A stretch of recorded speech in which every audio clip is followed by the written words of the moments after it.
Story 1.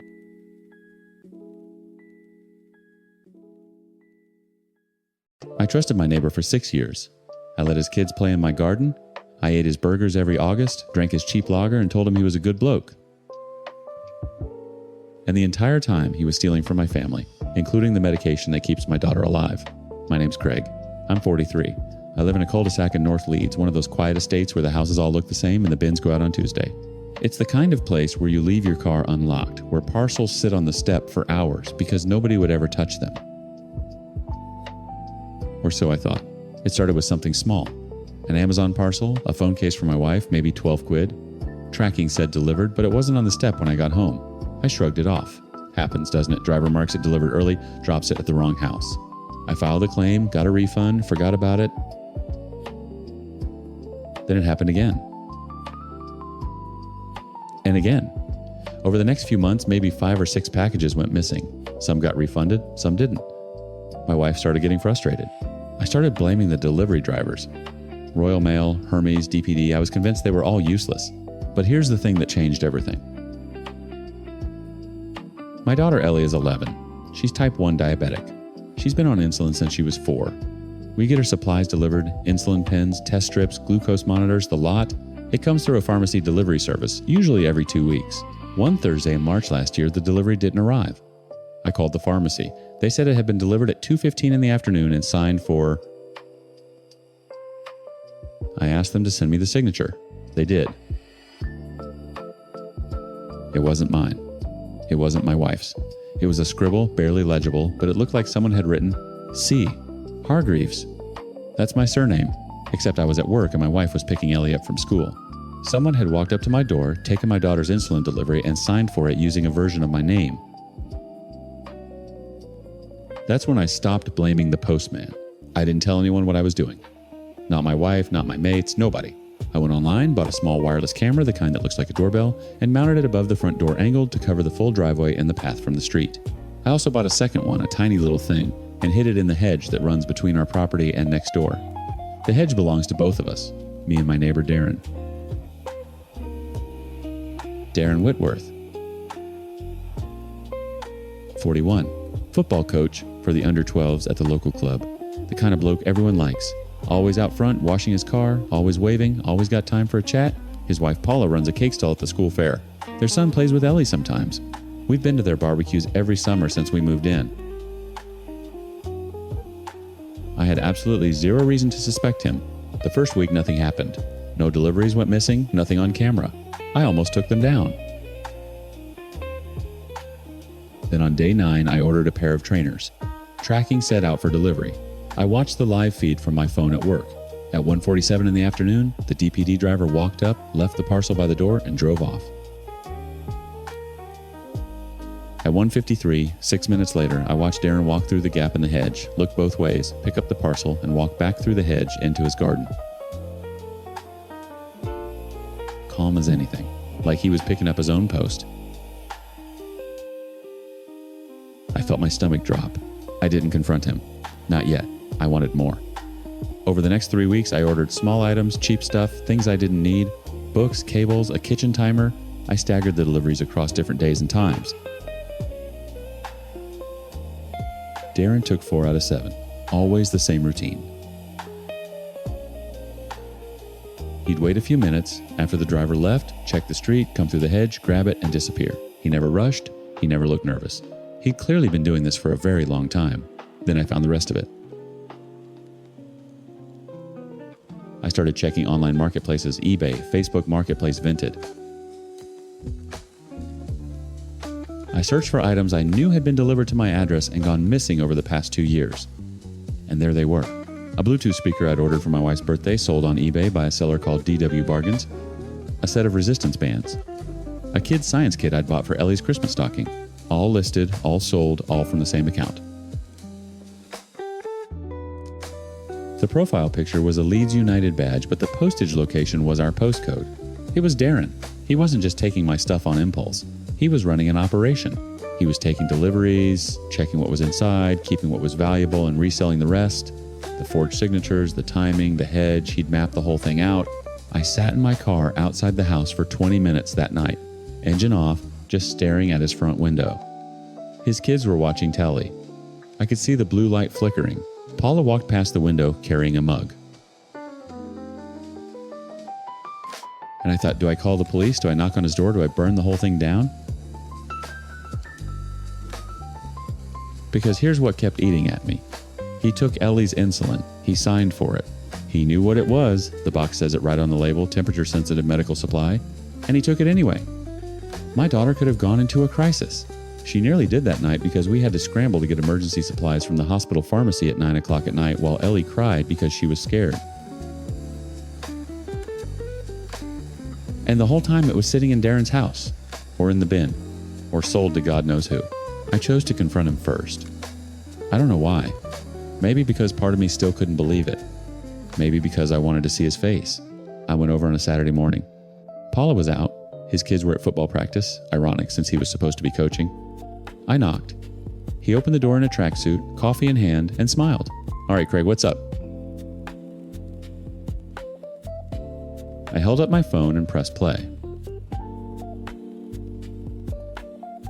The footage. Him walking through the hedge. Him picking up the parcel. Him looking both ways like a man who knows exactly what he's doing. His face didn't crumble the way I expected. It went blank, completely flat, like a mask had fallen off and there was nothing behind it. He didn't deny it. He didn't apologize. He said, and I'll never forget this, he said, "How far back does the footage go?" Not "I'm sorry." Not "I can explain." He wanted to know how much I had on him. I told him everything. The camera, the eBay account, the forged signatures, the insulin. I told him I had enough to go to the police, and that what he'd done to Ellie's medication was criminal, not just theft, but something that could have endangered her life. My voice cracked when I talked about her. I didn't want it to, but it did. He leaned against the doorframe and rubbed his face. Then he tried to play the card I knew was coming. Craig, mate, we're neighbors. We're friends. Let's sort this out between us. I'll pay you back. Every penny. Just don't involve the police. Think about my kids. Think about Paula. I looked at him and I said, "You didn't think about Ellie." I called the police that afternoon. They came, took my footage, took my statement, and arrested Darren the following Tuesday. The investigation turned up more than just my parcels. 3 other houses on the cul-de-sac had reported missing deliveries over the past 2 years. Nobody had ever connected them. Nobody had ever suspected Darren. He'd stolen from the Patels at number 4, from old Mrs. Grady at number 9, from the young couple who'd just moved in at number 12. The total value was estimated at over £4,000. He was charged with theft fraud by false representation, and because of the insulin, reckless endangerment, he pleaded guilty to the theft and fraud. The endangerment charge was dropped in a plea deal, which still makes me sick. The cul-de-sac changed after that. Not in the way you'd think. Some neighbors thanked me. Some avoided me. Mrs. Grady said she'd suspected something for months but didn't want to cause trouble. The Patels said they'd mentioned missing parcels to Darren himself, and he'd told them it was probably kids from the estate. Paula moved out within a month, took the kids to her mom's in Harrogate. The house went up for sale. The for sale sign stood there for weeks like a headstone, and the thing that still sits with me, the thing I turn over at 3 a.m. when I can't sleep, is how long it went on. 2 years. Maybe more. All because we trusted him. All because he smiled and waved and coached football and flipped burgers on a Sunday. All because in a quiet cul-de-sac in Leeds, nobody wants to be the one who points a finger. We'd rather lose 100 parcels than lose the peace. I know that now, and I know something else. The peace was never real. It was just silence. And silence is where people like Darren do their best work.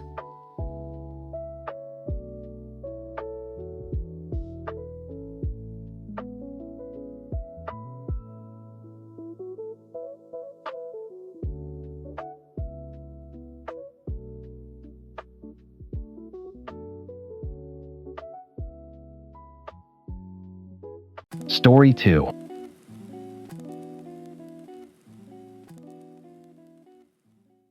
I spent 41 years surveying land in East Tennessee. 41 years walking property lines, driving stakes, reading the earth like a book most people don't even know exists. So when I tell you I know where my property ends and my neighbor's begins, I need you to understand that's not an opinion. That's a fact, carved into the bedrock of everything I am. I retired in 2021. Bought a nice 3-acre parcel outside Greeneville, up against the foothills. Quiet place. Old hardwoods, a creek that runs year-round, a view of the Smokies from my back porch that makes you forget the world's gone sideways. My wife Carol, she passed 2 years before, and I wanted somewhere I could just be still.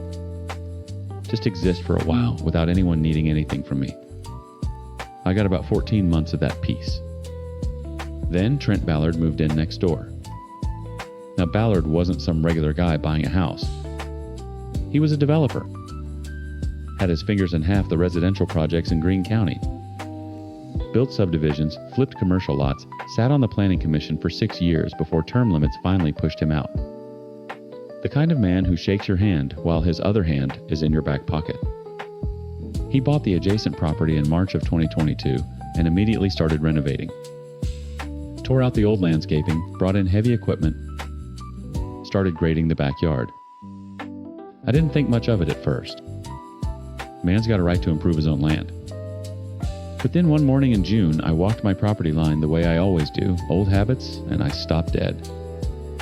The chain link fence that had separated our properties for at least 20 years had been pulled up and reset. Not dramatically. Not obviously. Just 8 feet further onto my side. 8 feet doesn't sound like much until you realize it runs 160 feet along the back boundary. That's nearly 1,300 square feet of my land. And right there, on what was now supposedly his side, concrete forms were already going in for a pool deck. I stood there for a long time, just staring at it, feeling something cold settle in my chest. I went to talk to him first. I'm not unreasonable. I walked over, knocked on his door, told him calmly that his fence was off the mark. He smiled at me the way you smile at a confused old dog. Told me I must be mistaken. Said he'd had the property surveyed before closing and everything was exactly where it should be. Then he offered me a beer like that was going to make it all go away. I declined the beer. I went home and pulled out my own copy of the plat I'd reviewed before I bought my place. Clear as day, the boundary was where I knew it was. 8 feet from where his new fence sat. So the next morning I drove to the Greene County Register of Deeds to pull the original plat records. They weren't there. The clerk, a young woman who seemed genuinely confused, told me the file for my parcel's subdivision plat had been checked out and never returned. No record of who took it, no sign-out sheet, just gone. I asked about the digital backup. She said the system had been migrated 2 years prior and some older records hadn't transferred correctly. Now, a normal person might have panicked. Might have hired a lawyer right then and started throwing money at the problem. But I'm not a normal person. I'm a surveyor. And a surveyor doesn't panic when records go missing. A surveyor goes deeper. I started with the state archives in Nashville. Took me a full day's drive and 3 hours in a basement that smelled like mildew and forgotten history. But I found the original 1,987 subdivision plat on microfilm. Clear, legible, and absolutely unambiguous about where my property line fell. I had certified copies made. Then I went further back. Found the 1,923 deed that described the original parcel before subdivision, referencing iron pins and old oak trees, 2 of which were still standing on my land. I cross-referenced that with USGS topographic surveys from the 1940s. Every single source agreed. While I was building my paper trail, Ballard's pool deck was going up fast. Concrete poured pavers, laid a beautiful stone-capped retaining wall. $60,000 of construction, easy. All of it sitting on my dirt. I bought a drone. Taught myself to fly it in an afternoon. I'm old, not stupid. Started documenting everything from the air. Timestamp footage showing the original fence post holes still visible in the grass, the new fence line, the construction progress. I flew that drone every 3 days for 2 months. Built a visual record that would make a forensic analyst weep with joy. Then I did something that changed everything. I pulled Ballard's building permits. His pool deck permit referenced a site plan. That site plan showed the property boundary exactly where his new fence was, 8 feet onto my land. The site plan had been approved by the county zoning office, signed off by a man named Dale Hutchins, who happened to be the current zoning administrator and who also happened to have been Ballard's business partner on a strip mall development in 2018. I sat at my kitchen table that night with all of it spread out in front of me. The certified plats, the century-old deeds, the drone footage, the permit records, the business connection between Ballard and Hutchins. And I felt something I hadn't felt since Carol died. Purpose. I hired an attorney. Not a local one, I went to Knoxville. Found a woman named Patricia Reeves who specialized in property disputes and had a reputation for being absolutely merciless in court. I showed her everything. She looked at it for about 20 minutes, then looked up at me and said, "Mr. Hardin, this man is going to wish he'd never heard your name." We filed suit in Chancery Court. Trespass, encroachment, and fraudulent alteration of public records. But Patricia added something I hadn't even considered. She invoked Tennessee Code Annotated 282101, a provision in the adverse possession statute that most people read as protecting long-term possessors. She flipped it, used it to establish that because I had maintained continuous documented use of that strip of land for over 2 years before the fence was moved, mowing it, walking it, keeping it clear, Ballard couldn't claim any possessory right, even if the records had supported him, which they didn't. Ballard hired a big firm out of Johnson City. They came in confident, filed a motion to dismiss, claiming the boundary dispute was a simple surveying disagreement. The judge denied the motion in 11 minutes. Discovery was where it got ugly. Patricia subpoenaed Ballard's entire permit history going back 10 years. Every project, every approval, every interaction with the zoning board. What came out was a pattern so brazen it made the judge visibly angry. Ballard had received expedited approvals on 7 different projects, all signed off by Hutchins. 2 of those projects had boundary descriptions that didn't match county records. One had a setback variance granted without the required public hearing. The missing plat from the Register of Deeds digital access logs showed that someone using a county employee login had accessed that file's record 4 days before it disappeared. The login belonged to a clerk in Hutchins' office. In open court, under oath, Hutchins tried to claim he didn't recall approving Ballard's site plan. Patricia put the signed document in front of him. Then she put his business partnership records next to it. Then she played my drone footage showing the original fence post holes measured and annotated, proving the line had been moved. Hutchins looked at Ballard across the courtroom. Ballard wouldn't look back. The judge ruled in my favor on every count. Full restoration of the property line. And because Ballard had knowingly built a permanent structure on land he knew wasn't his using permits, he knew were fraudulently obtained, the court ordered complete demolition of the pool deck at his expense. Every paver, every footing, every inch of that $60,000 monument to arrogance torn out and hauled away. He also referred the matter to the district attorney's office for investigation into the missing public records. Last I heard, Hutchins resigned quietly. Ballard's development company lost 2 pending project approvals while the investigation played out. I watched them demolish the deck on a Tuesday morning in October. Stood on my porch with a cup of coffee. Didn't gloat. Didn't wave. Just watched. Ballard put his house on the market 3 weeks later. People asked me if it was worth it. The months of work, the legal fees, the stress. And I tell them the same thing every time. A man who won't defend his boundaries doesn't have any. Carol knew that about me. It's why she married me. And it's why every evening I still walk my property line. Every single inch of it.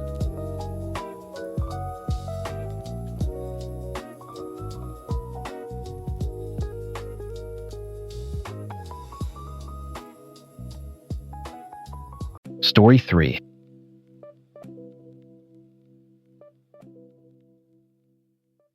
I swabbed my granddaughter's cheek with a Q-tip while she was eating a popsicle. Told her I was checking if she had a little sore in her mouth. She's 4. She believed me. And I've been living in hell ever since, not because of what I found out about my daughter-in-law, but because of what I found out about my husband. Let me back up. My name is Vivian. I'm 61 years old, I live in Marietta, Georgia, and for the last 5 years I have been convinced, absolutely certain, that my son Marcus's daughter Zoe is not his biological child. Call it a mother's intuition, call it paranoia, call it whatever you want. But I watched my daughter-in-law Keisha get pregnant suspiciously fast after she and Marcus had been told by a fertility specialist that conceiving naturally would be difficult. I watched that baby come out lighter than both of them. I watched her grow into a child who looks nothing like my son, nothing like my husband, nothing like anyone on our side of the family. And I kept my mouth shut. For years. I smiled at birthday parties. I bought Christmas gifts. I bit my tongue so hard it bled. But the thought never left me. It sat in my chest like a stone, and every time Keisha looked at me with that polite, distant smile, I thought, you know what you did? You know that child isn't his? So, at last year's 4th of July barbecue, when Zoe came running up to me with a melted red popsicle dripping down her chin, I made a decision that I cannot undo. I pulled a sterile swab from my purse. I'd been carrying it for weeks, and I wiped the inside of her cheek. Quick. Gentle. She didn't even flinch. Then, I sealed it in the little tube from the home paternity kit, and I put it back in my bag. The next morning, I drove to the post office and mailed it off with a sample of Marcus's DNA that I'd collected from his old hairbrush he'd left at our house years ago. I want to be clear about something. I know what I did was wrong. I know it was a violation. I knew it then, and I know it now. But I told myself I was protecting my son. That's what mothers do, right? We protect our children even when they don't want to be protected? Even when they haven't asked? The results came 14 days later. Plain white envelope. I waited until Gerald, that's my husband, left for his morning walk, and I sat down at the kitchen table with a cup of coffee that I never touched, and I opened it. My hands were shaking. I remember that. I remember the way the paper felt thin and clinical, and I remember scanning past all the technical language to find the conclusion at the bottom. The test confirmed that Marcus was Zoe's biological father. I sat there for a full minute just staring. Keisha hadn't cheated. The child was his. 5 years of suspicion, 5 years of quiet resentment, 5 years of looking at that woman sideways at every family dinner, and I was wrong. Completely, totally wrong. I should have stopped there. I should have shredded that paper and carried my shame to the grave. But the kit I'd purchased, it was one of those comprehensive ones. It didn't just test paternity. It mapped genetic markers. And there was a second page. I almost didn't read it. I wish, to God, I hadn't. The second page contained a note from the laboratory. It was flagged with a highlighted advisory box, the kind they include when something unexpected shows up in the results. It said that based on the genetic markers analyzed the male sample, I had submitted the sample I labeled as the child's father, showed patterns consistent with the contributor being not just the father, but also sharing an unexpectedly high degree of genetic overlap with the maternal line. I didn't understand it at first. I read it 3 times. Then I called the lab's customer service number, and a very patient geneticist explained it to me in plain English. Marcus and Keisha share DNA consistent with having a common close relative. Specifically, the analysis suggested they likely share a biological father. My son and his wife are half-siblings. I put the phone down, and I vomited in the kitchen sink. My mind went to Gerald immediately. Gerald, who grew up in College Park. Gerald, who was 25 and single when Marcus was born. Gerald, who I later learned had a reputation in his 20s. Gerald, who Keisha's mother Denise had known socially back in the day, something I'd always thought was a harmless coincidence. Keisha's mother had her when she was 19. Denise never put a father's name on the birth certificate. She told Keisha her father was a man who moved to Alabama and wanted nothing to do with them. Keisha accepted that story her whole life. But it wasn't a man who moved to Alabama. It was my husband. Gerald fathered Keisha 36 years ago before he and I were married, and he either knew and never said a word, or he didn't know, and the universe has the sickest sense of humor imaginable. I confronted him that night. I didn't ease into it. I didn't set the stage. He walked in from his evening news routine, and I held up the paper and said, "Is Keisha your daughter?" The look on his face told me everything before his mouth did. He didn't deny it. He didn't even try. He sat down in his recliner like someone had cut his strings, and he put his face in his hands, and he was quiet for what felt like an hour. Then he said, "I didn't know until the wedding." The wedding. My son's wedding. 6 years ago. Gerald had seen Denise there, and something clicked, and he'd done the math quietly, privately, and he'd realized that the woman his son was marrying might be his own daughter. And he said nothing. He told no one. He walked his son down that aisle, he gave a toast, he danced with Keisha during the father-son, mother-daughter dance, and he carried that secret like it was nothing. I screamed at him. I screamed until my throat was raw. I asked him how he could let his son marry his own half-sister. I asked him if he understood what he'd done. I asked him what kind of man sits on something like that. He said he wasn't sure. He said he'd only suspected. He said he was afraid of destroying everything. He said he convinced himself it didn't matter because they didn't grow up together, because genetics are complicated, because Zoe was born healthy. I told him, Zoe, being healthy doesn't erase the fact that her parents share a father. I told him his cowardice was monstrous. And then I told him we had to tell Marcus. He begged me not to. Got on his knees. 63 years old, arthritic knees crying on the kitchen floor, begging me to bury it. I couldn't. I called Marcus the next morning. I told him to come alone. He sat at the same kitchen table, and I showed him the results, and I explained what they meant.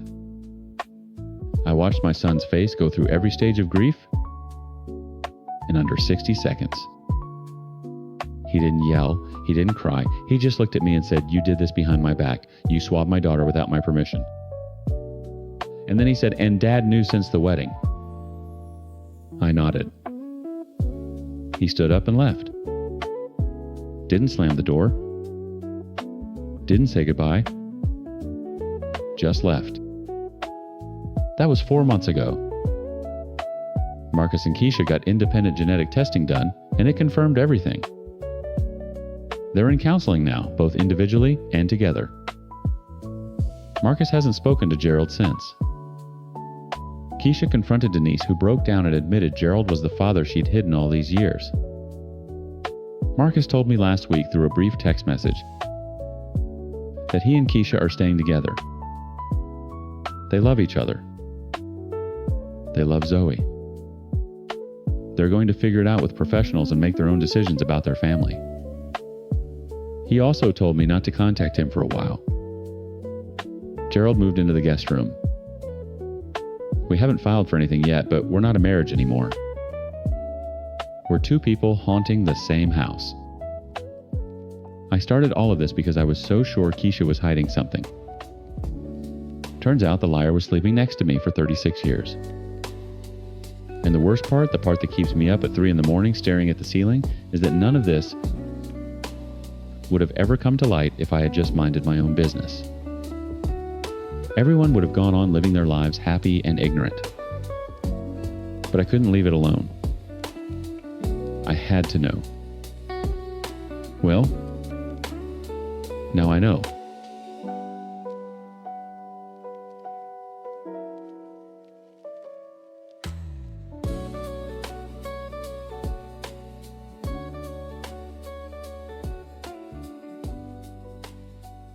story for.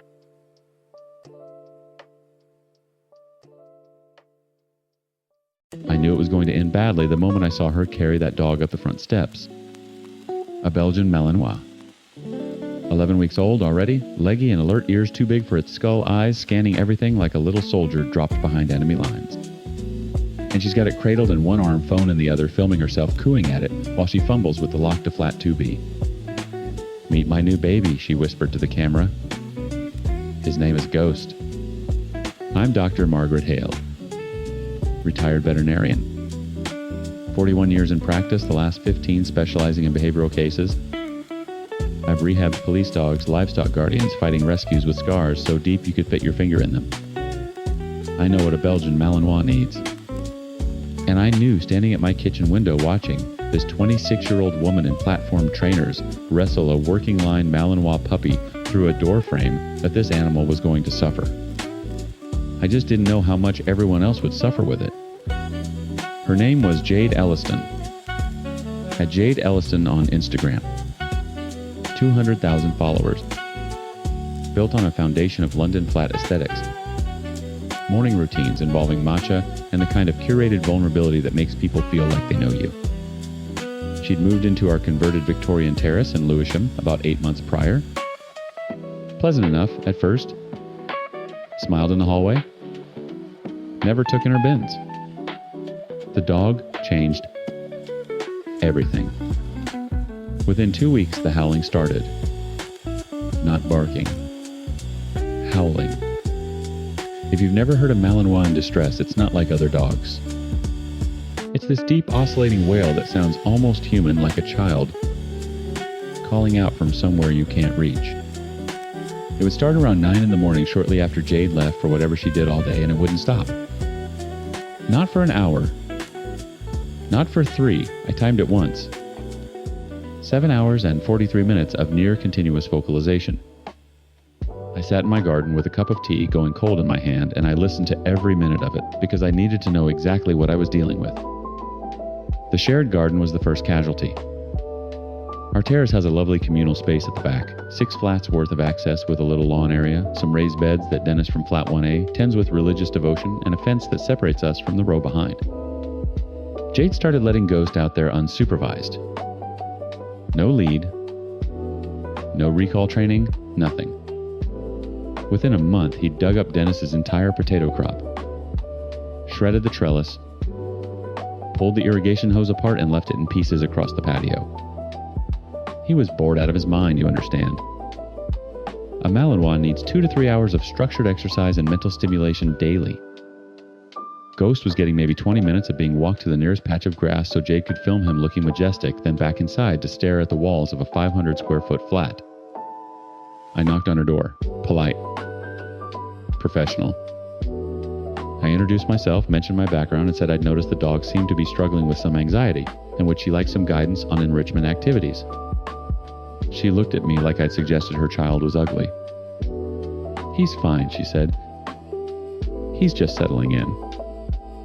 Then, she closed the door. The next incident was the cat. The Patels in flat 3A have 2 children, Priya, who's 9, and Arun, who's 6.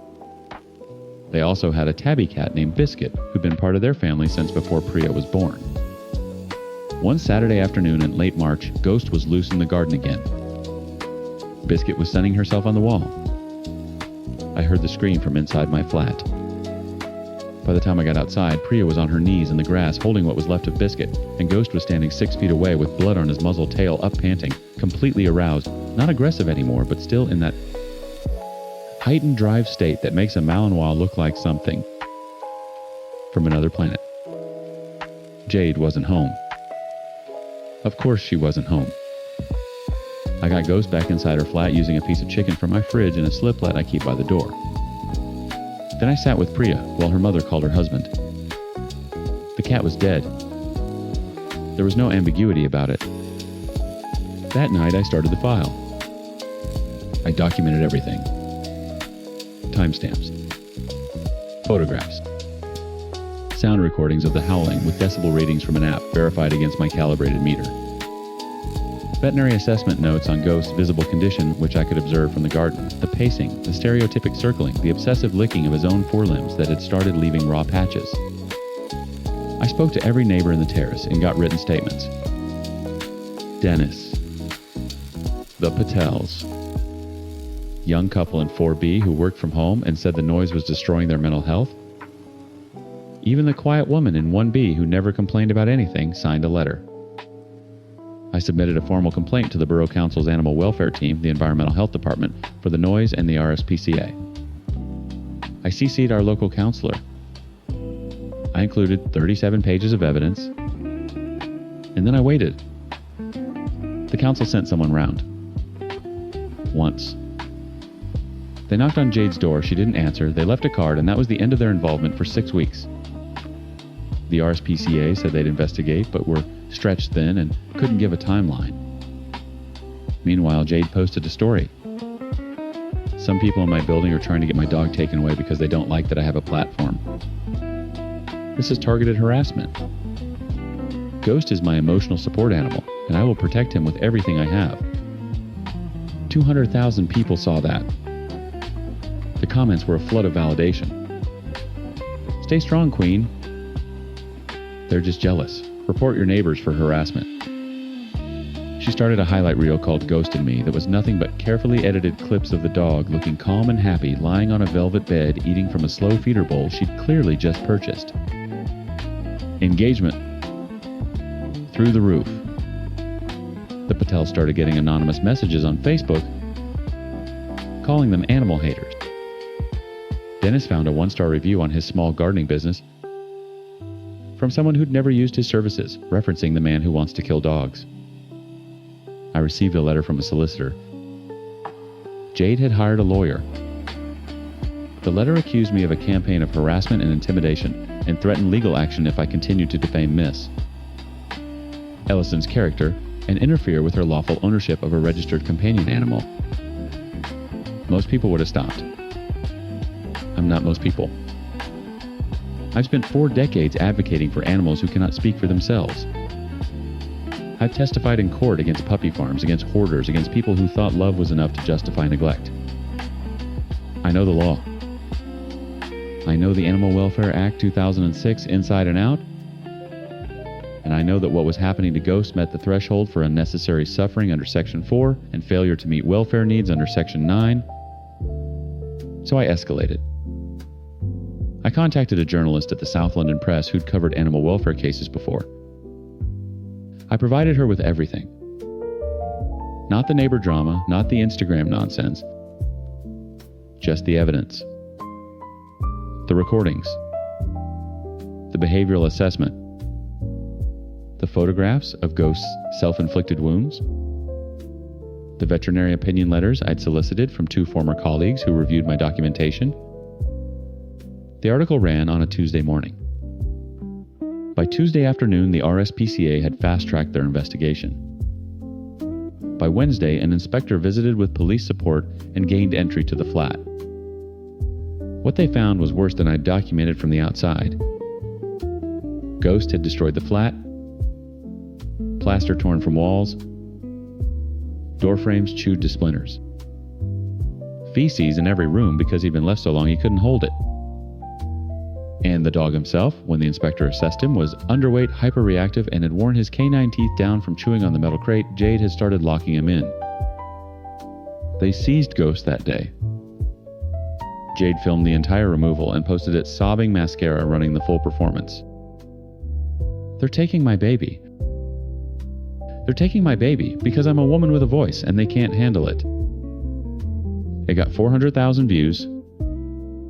She gained 30,000 followers in 48 hours. But the council had already issued an improvement notice she'd ignored. The RSPCA had photographic evidence of conditions that couldn't be spun. And when the case went to magistrate's court 3 months later, Jade was found guilty of causing unnecessary suffering and failing to ensure the welfare of an animal in her care. She was banned from keeping animals for 5 years and fined £2,000. She posted about the verdict too. Called it a miscarriage of justice. Started a GoFundMe for her legal defense that raised £11,000 before the platform took it down. Ghost was rehomed through a specialist Malinois rescue to a handler in Kent who works search and rescue dogs. I visited once about 4 months after the rehoming. He was unrecognizable, muscled, bright-eyed, running a scent trail through woodland with his tail carving the air like a metronome, doing exactly what his genetics had been screaming at him to do his entire miserable life in that flat. The handler told me Ghost had taken to the work like he'd been born for it. Because he had been. Jade still has her platform. She rebranded slightly, dropped the dog content, pivoted to healing journey posts, and sponsored wellness retreats. Last I checked, she was up to 280,000 followers. Priya Patel still sometimes sits in the garden and looks at the wall where Biscuit used to sun herself. And I still live next door to Flat 2B. It's occupied by a quiet young man who works in IT and owns no pets. The garden has recovered. Dennis replanted his potatoes. But some things don't grow back.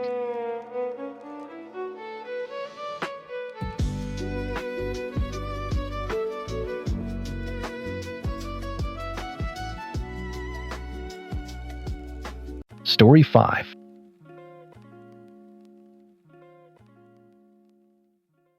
I still remember the exact sound my apron strings made when I pulled them loose. That soft whisper of cotton against cotton.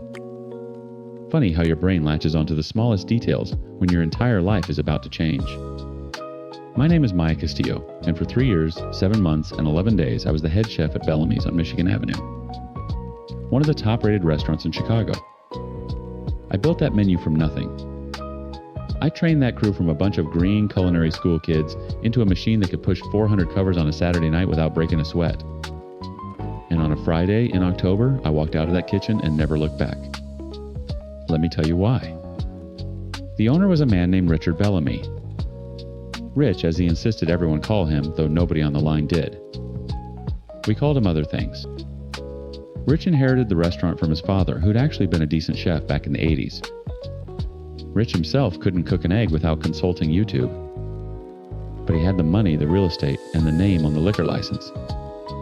So he walked around that kitchen like he was Gordon Ramsay reincarnated, touching things he shouldn't touch, tasting sauces he couldn't identify and offering, suggestions that were really demands wrapped in a smile that never reached his eyes. For the first year, I managed him. That's what you learn as a head chef. Half the job is cooking, and the other half is managing the ego of whoever signs your checks. I'd nod when he told me the risotto needed more cream. I'd smile when he rearranged the plate presentation based on something he saw on Instagram. I'd quietly fix everything after he left the kitchen, and the food that went out to the dining room was mine. Always mine. But Rich had been getting worse. A lot worse. He'd started showing up during service, not just before or after. He'd stand behind the pass and contradict my calls. He'd pull dishes off the line and send them back for reasons he couldn't articulate beyond "it doesn't feel right." My sous chef Danny told me once that working under Rich felt like being a surgeon, while some guy who watched a few episodes of Grey's Anatomy kept grabbing the scalpel. The week before everything fell apart, Rich called me into his office. He wanted to change the lamb dish, our signature lamb dish, the one that had been written up in the Tribune, the one people literally reserved 2 weeks out to order. He wanted to swap the braising liquid from red wine to some high-end sake, because he'd been to a fusion place in LA and thought it was the future. I told him it wouldn't work with the flavor profile. I told him the rosemary and the sake would fight each other. I told him the dish was perfect the way it was. He told me to do it, or he'd find someone who would. So I did it. Against every instinct in my body, I reformulated the dish. I spent 3 days trying to make sake work with a Mediterranean lamb preparation, and honestly, I got it to a place that was acceptable. Not great. Not the dish that made us famous, but acceptable. That Friday, Rich had invited every food critic and influencer he could get his hands on. 12 of them seated at a long table right in the center of the dining room. He called it a showcase dinner. What it really was Rich trying to prove that Bellamy's was his vision, his genius, his restaurant. He'd been reading his own press clippings, press that quoted me by name, and it was eating him alive that people associated the food with me instead of him. Service started at 6. By 6:30, we were already in the weeds. The regular Friday crowd was packed in, plus the critic table ordering the full tasting menu, plus a private party of 20 in the back room that Rich had booked without telling me. My line was stretched thin. Danny was running grill and sauté simultaneously. My pastry chef Elena was plating desserts while prepping appetizers. Everyone was working double. And then the lamb started going out. Table 7 sent it back. Then table 12. Then one of the critics flagged down a server and said politely but unmistakably that the lamb tasted confused. I watched through the pass window as Rich's face changed color. He stormed into the kitchen and I knew in my bones what was about to happen. He didn't pull me aside. He didn't lower his voice. He stood in the middle of my kitchen during the hardest push of the night, with every single cook within earshot, and he said, "Maya, what the hell did you do to my lamb?" I looked at him. I said, "I made the changes you asked for, Rich." He laughed. Actually laughed. This short, ugly bark of a laugh. And then he said, "And I will remember these words until the day I die." He said, "I didn't tell you to ruin it. I told you to improve it.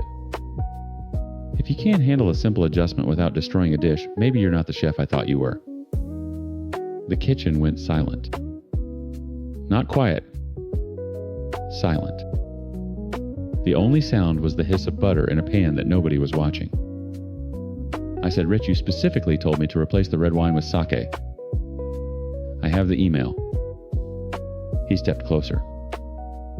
Close enough that I could smell his cologne, that expensive, suffocating cologne he bathed in. And he said loud enough for the servers in the hallway to hear, "You're replaceable, Maya. Every chef in this city would kill for your position. Maybe it's time I reminded you of that." Then he told me he was docking my pay for the wasted lamb. $400 for a dish he had ordered me to change. Something broke in me. Not dramatically, not like in the movies where someone screams or throws a pan. It was quieter than that. It was like a wire that had been holding everything together just snapped. Silently. Completely. I looked at Danny. He was standing at the grill, his jaw tight, his eyes locked on mine. I looked at Elena, who had tears running down her face, not from sadness, from rage. I looked at my line cooks, Miguel and Terry and James, who had followed me from my last restaurant because they believed in me. Every single one of them was watching. Waiting. I reached behind my back. I pulled the strings of my apron. That soft whisper of cotton. I folded it once, set it on the pass, and I said, "Then replace me." Rich blinked. For the first time in 3 years, the man had nothing to say. I walked toward the back door. And behind me, I heard the most beautiful sound I've ever heard in a professional kitchen. One by one, aprons hitting stainless steel. Danny's first. Then Elena's. Then Miguel, Terry, James. The dishwasher, Carlos, who Rich had threatened to fire just last week for taking a bathroom break during service. Even Sarah, the new extern who had only been with us for 2 months. Every single person in that kitchen untied their apron and walked out behind me. We pushed through the back door into the alley, and the cold October air hit my face and I started shaking. Not from the cold. From the adrenaline. From the terror of what I'd just done. From the freedom of it. Danny put his hand on my shoulder and said, "That was 3 years overdue." Elena was already on her phone. "My cousin's got a space in Pilsen," she said. "Commercial kitchen, month-to-month lease." I didn't answer. I just stood there in that alley listening. Because if you were quiet enough, you could hear it through the walls. The sound of 200 tickets printing with nobody to cook them. The sound of servers pushing through the kitchen doors and finding nothing but empty stations and cooling burners. The sound of a man who called me replaceable discovering in real time in front of every food critic in Chicago that he couldn't replace a single one of us. Rich tried to cook. I heard about it later from one of the servers who stayed. He actually put on an apron and tried to work the line himself. He burned the first 3 orders. He sent out raw chicken to table 9. A critic from the Sun-Times live tweeted the entire meltdown. By 9 o'clock, Rich was standing in an empty kitchen. The dining room half cleared his showcase dinner in ruins, and the hashtag Bellamy's burnout was trending in Chicago. The restaurant closed permanently 6 weeks later. As for me, Elena's cousin's space in Pilsen turned out to be perfect. We opened 4 months later. Small place, 30 seats, open kitchen. I named it Apron. Danny runs the line. Elena does pastry. Miguel, Terry, James, Carlos, every single person who walked out with me that night has a station and an equity stake. The Tribune reviewed us 3 months in. 4 stars. The critic wrote Chef Castillo's lamb, braised in red wine as God intended, is worth the trip alone. Rich never called, never apologized. Last I heard, he was trying to open a fast casual concept in the suburbs. I think about that night sometimes. Standing in that alley, shaking, terrified, with nothing but my crew and the cold air and the faint sound of a man's empire collapsing under the weight of his own ego. He told me I was replaceable. Turns out the only thing that was replaceable was him.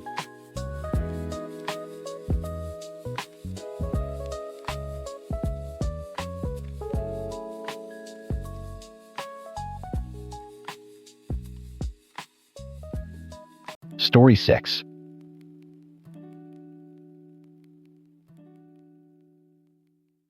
I changed the locks on my own house once. When I was 26, bought the place, first thing I did was swap out every lock because the previous owner was going through a messy divorce and I didn't trust that his ex wouldn't show up with a key. 14 years later, my sister did the same thing to me. Except she wasn't protecting the house from strangers. She was locking me out of it. Let me back up. My name's Greg. I'm 40 years old. I'm an electrician in Denver, and I've owned my house in Lakewood since 2010. 3 bedrooms, finished basement, small yard. Nothing fancy, but it's mine. Every wire in that place I've touched with my own hands. I know that house better than I know most people. My sister Dana is 3 years younger than me. She married a guy named Scott when she was 24. 2 kids, Mia, who's 9, and Jaden, who's 7. Scott wasn't a bad guy, but he wasn't a great one either. Drank too much, couldn't hold a job for more than 18 months. When Dana called me last October crying, saying they were done, saying she'd filed, I wasn't surprised. I was relieved for her, honestly. She asked if she could stay with me. Just for a few weeks. Just until she figured things out. She said the apartment she'd been looking at fell through and she didn't want the kids sleeping on someone's couch. I said yes. Of course I said yes. She's my sister. The first week was fine. Dana kept the basement tidy, the kids were polite, she cooked dinner twice. I told her, take your time, no rush, just keep me in the loop on your apartment search. She nodded and thanked me and said I was the best brother in the world. Week 2, she stopped mentioning apartments. Week 3, packages started showing up at my door with her name on them. Week 4, I came home from work and there was a shoe rack in my hallway that I didn't buy. A decorative mirror on the wall by the front door. Stuff from Home Goods with the tag still on. I didn't say anything. I should have. But you don't want to be the guy who makes his divorced sister with 2 kids feel unwelcome. So I swallowed it. Then came the job in Fort Collins. It was a commercial rewire, a restaurant renovation, 4 days on site. I left on a Tuesday morning, told Dana I'd be back Friday evening. She said great, she'd watch the house. I remember she smiled when she said it. I got back Friday around 7. Put my key in the front door. It didn't turn. I tried again. Jiggled it. Nothing. I checked right key, right lock. But the lock wasn't the same lock. The hardware was different. Brushed nickel instead of the brass I'd installed myself. I stood there on my own porch for a full minute just staring at it because my brain couldn't process what was happening. I knocked. Dana opened the door with this look on her face like I was a neighbor stopping by. She said, "Oh, I had the locks changed. The old ones felt flimsy. Here, I got you a key," and she handed me a key. To my own house? I should have lost it right there. But I was tired. 4 days of pulling wire through old walls, my back was killing me, and the kids were sitting right there on the couch watching a movie. So I took the key and I said, "Dana, you can't just change the locks on someone else's house." She said I was trying to help. Relax. That Monday, I found out the rest. I was going through the mail, and there was a letter from Jefferson County Public Schools. Enrollment confirmation for Mia and Jaden. At the elementary school, 3 blocks from my house. Using my address as their home address. She hadn't asked me. Hadn't mentioned it. Just did it. When I confronted her, she said the kids needed stability, that she couldn't keep them bouncing around, and that since they were already living here, what was the big deal? The big deal. I told her she needed to start looking for a place. Seriously looking. I said I loved her and the kids, but this was my home and she was making decisions about it without me. She got quiet, then she got cold. Said I was being selfish. Said she had nowhere to go. Said the kids had already made friends. 2 days later, my phone started ringing. My mom called first. Then my Aunt Linda. Then my cousin Marcus. Then my other aunt, Patricia. One after another, all saying variations of the same thing. "Dana told us you offered her the house. She said you told her she could stay as long as she needed. She said, you're going back on your word." I could feel the blood draining from my face. She had called every single person in our family and told them a version of events that didn't happen. She'd painted this picture where I was the generous brother who'd open his home and now for no reason was trying to throw a mother and her children onto the street. My mother, my own mother, said to me, "Gregory, how could you do this to her after everything she's been through?" I tried to explain. Nobody wanted to hear it. When it's a woman with 2 kids versus a single guy with a 3-bedroom house, the math is already done in people's heads before you open your mouth. I could hear it in their voices. They'd already decided. I went home that night and told Dana she had 30 days. I was calm. I was direct. I said I'd help her find a place. I'd even cover first month's rent, but she needed to be out. She looked at me and said, "This is my home now too, Greg. You can't just kick us out." That's when I realized. This wasn't my sister being desperate. This was a plan. The locks, the school enrollment, the family phone tree. She was building a case. She was establishing residency. She knew exactly what she was doing. I called a lawyer the next morning. Sat in his office, feeling sick to my stomach while he explained Colorado tenant law to me. Dana had been living there for over 30 days. Even without a lease, even without paying rent, she had tenant rights. I couldn't just change the locks back. I couldn't move her stuff out. I had to go through a formal eviction process. Against my own sister. The eviction notice went out on a Thursday. Dana cried. The kids looked confused and scared, and that almost broke me. Almost. But then I remembered standing on my own porch with a key that didn't work, and I held firm. She fought it. Of course she fought it. She showed up to the hearing with a legal aid attorney and argued she'd been invited to live there indefinitely. She showed texts where I'd said, "Take your time and no rush." Her lawyer tried to frame those as an open-ended agreement. The judge saw through it.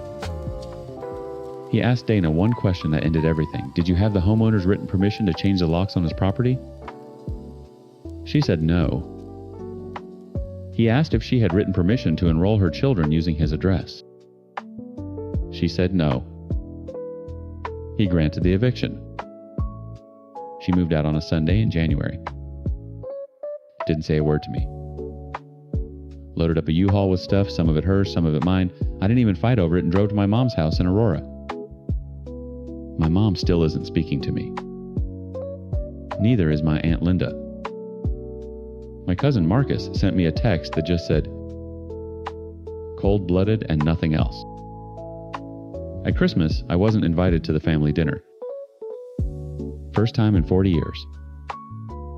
Dana got an apartment in February. 2 bedrooms, subsidized housing. The kids are fine. She's fine. She landed on her feet, which is what she would have done months earlier if she hadn't been so busy trying to land on mine. I changed the locks again after she left. Went back to brass. Installed a deadbolt and a camera system too. Some nights I sit in that basement where she stayed and I think about calling my mom. About explaining one more time. But I've learned something about family. They don't want the truth. They want the version that lets them sleep at night.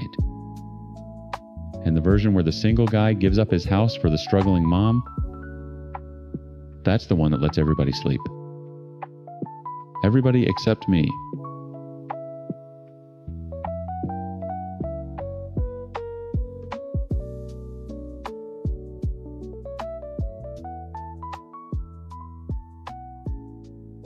Story 7.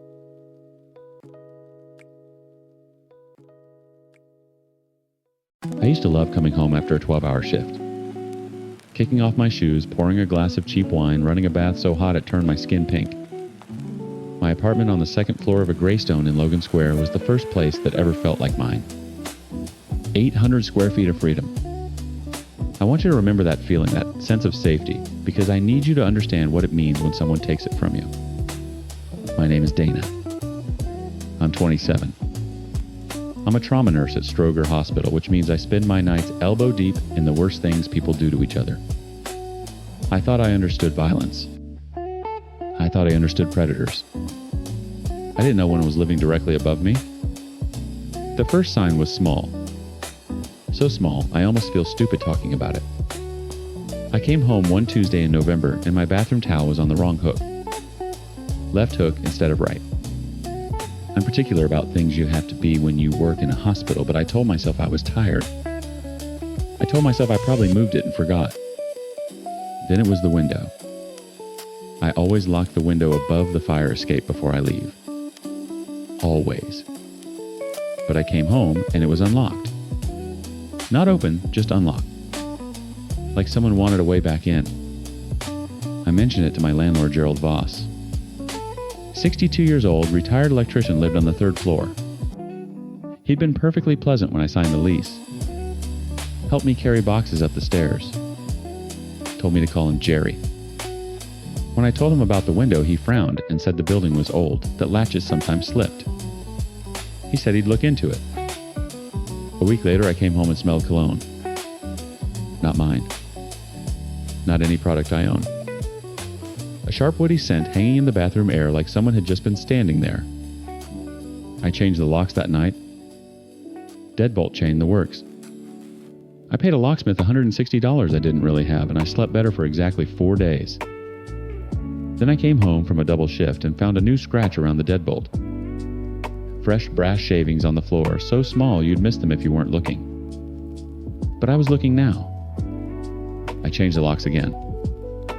Different brand, higher security.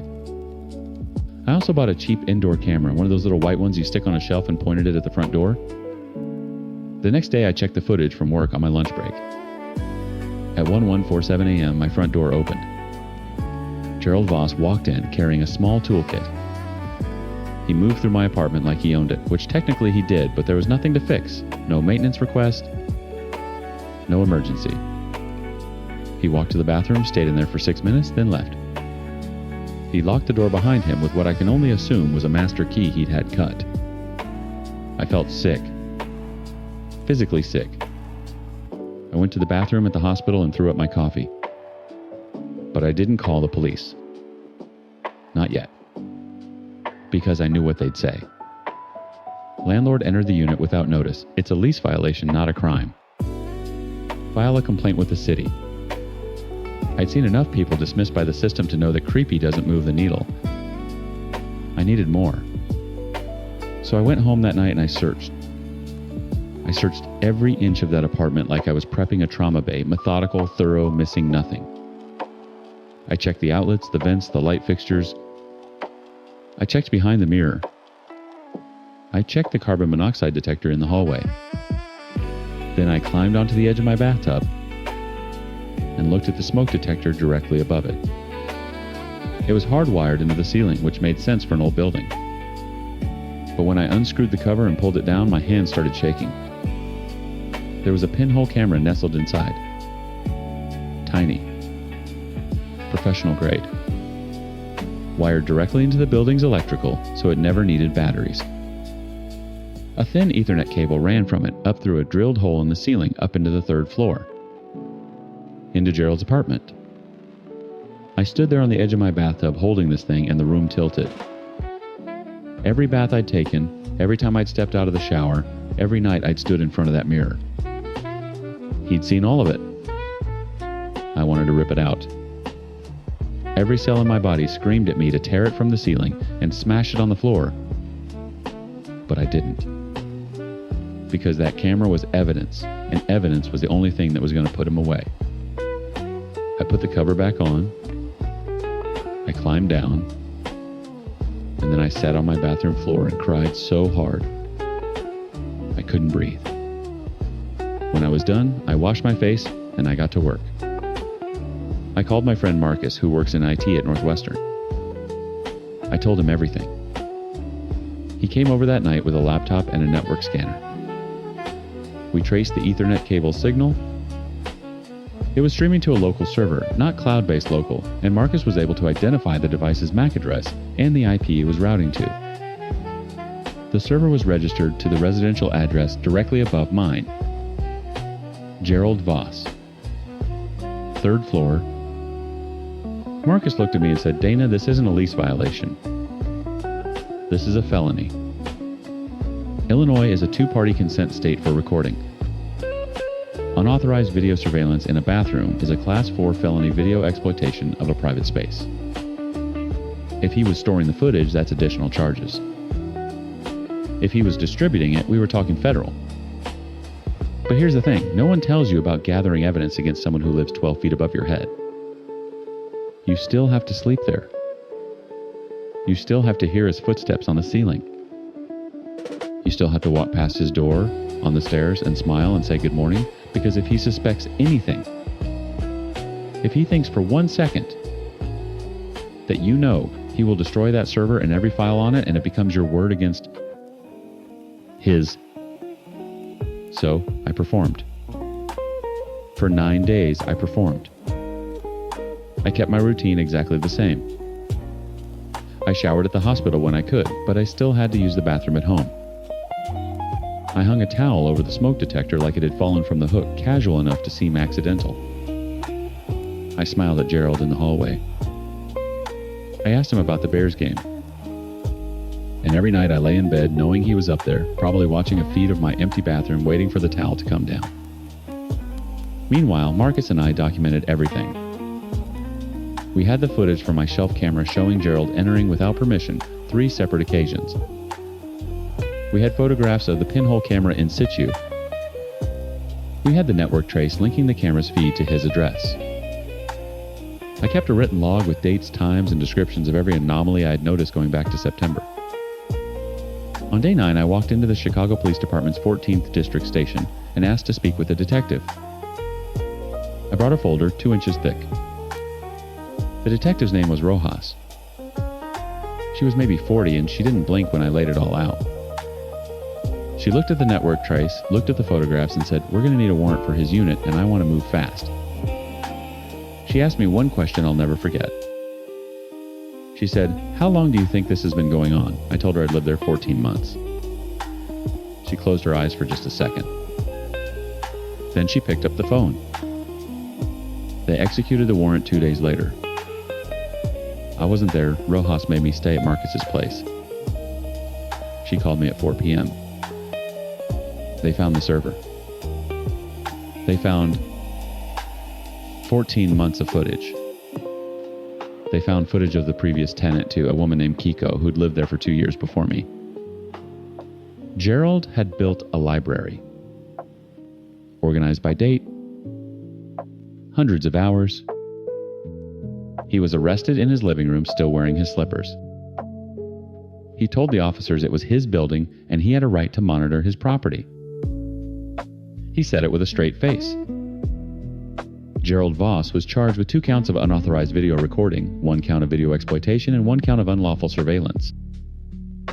The state's attorney added a charge of criminal trespass after reviewing my shelf camera footage. He posted bail. His attorney tried to argue the cameras were part of a security system. The judge wasn't buying it. I broke my lease that week. I didn't ask for my deposit back. I moved into a studio in Pilsen that cost more than I can comfortably afford, and the first thing I did was check every smoke detector, every vent, every outlet. I still do that every single day. Keiko and I are both cooperating with the prosecution. We've never met in person, but we've talked on the phone twice. The second time she cried and told me she'd always felt something was wrong in that apartment, but convinced herself she was being paranoid. That's the thing about this kind of violation. It makes you doubt your own instincts. It makes you feel crazy for trusting the feeling in your gut. And then when you find out you were right, you don't feel vindicated. You feel sick. Because your gut was screaming the whole time and you kept telling it to shut up. Gerald Voss is awaiting trial. He still owns the building. And somewhere in that gray stone in Logan Square, there might be wires in the walls I never found. I try not to think about that. But I do. Every night I do.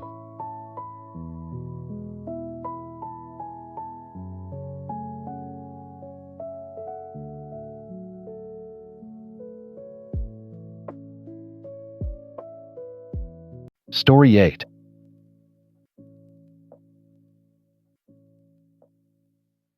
I know what my husband told you. I know how I look. I'm the cheater, the liar, the one who broke our family. And I am. I did those things. But a story is never just one thing, and a person is never just the worst thing they've ever done. Before I was the villain in his story, I was just disappearing. Our life was perfect on paper. My husband is a good man. He's a planner, a provider. He made sure the mortgage was paid, the cars were serviced, and the retirement accounts were healthy. He managed our life like it was the most important project he'd ever been assigned, and he never missed a deadline. We had 2 amazing kids, a nice house, and a good neighborhood. It was the exact life I thought I always wanted. But somewhere along the way, I stopped being a person in it. I became a line item on his project plan. I was mom. I was wife. I was the chauffeur, the cook, the one who knew where the extra light bulbs were and when the kids needed their checkups. My husband would come home and ask how was the day, but he wouldn't wait for the answer. He'd be looking at the mail or scrolling through his work emails on his phone. He loved me, I believe that. But he didn't times me anymore. I was just a part of the house, like the furnace or the plumbing. As long as I was functioning correctly, I didn't require any special attention. The loneliness was an ache so deep I started to forget what it felt like not to have it. Then I met him. The AP. It wasn't dramatic. We were parents on the same committee at school. It started with just talking. He'd ask me about a book I was reading, and he would actually listen to what I thought about it. He remembered a stupid story I told about my childhood dog. He saw me.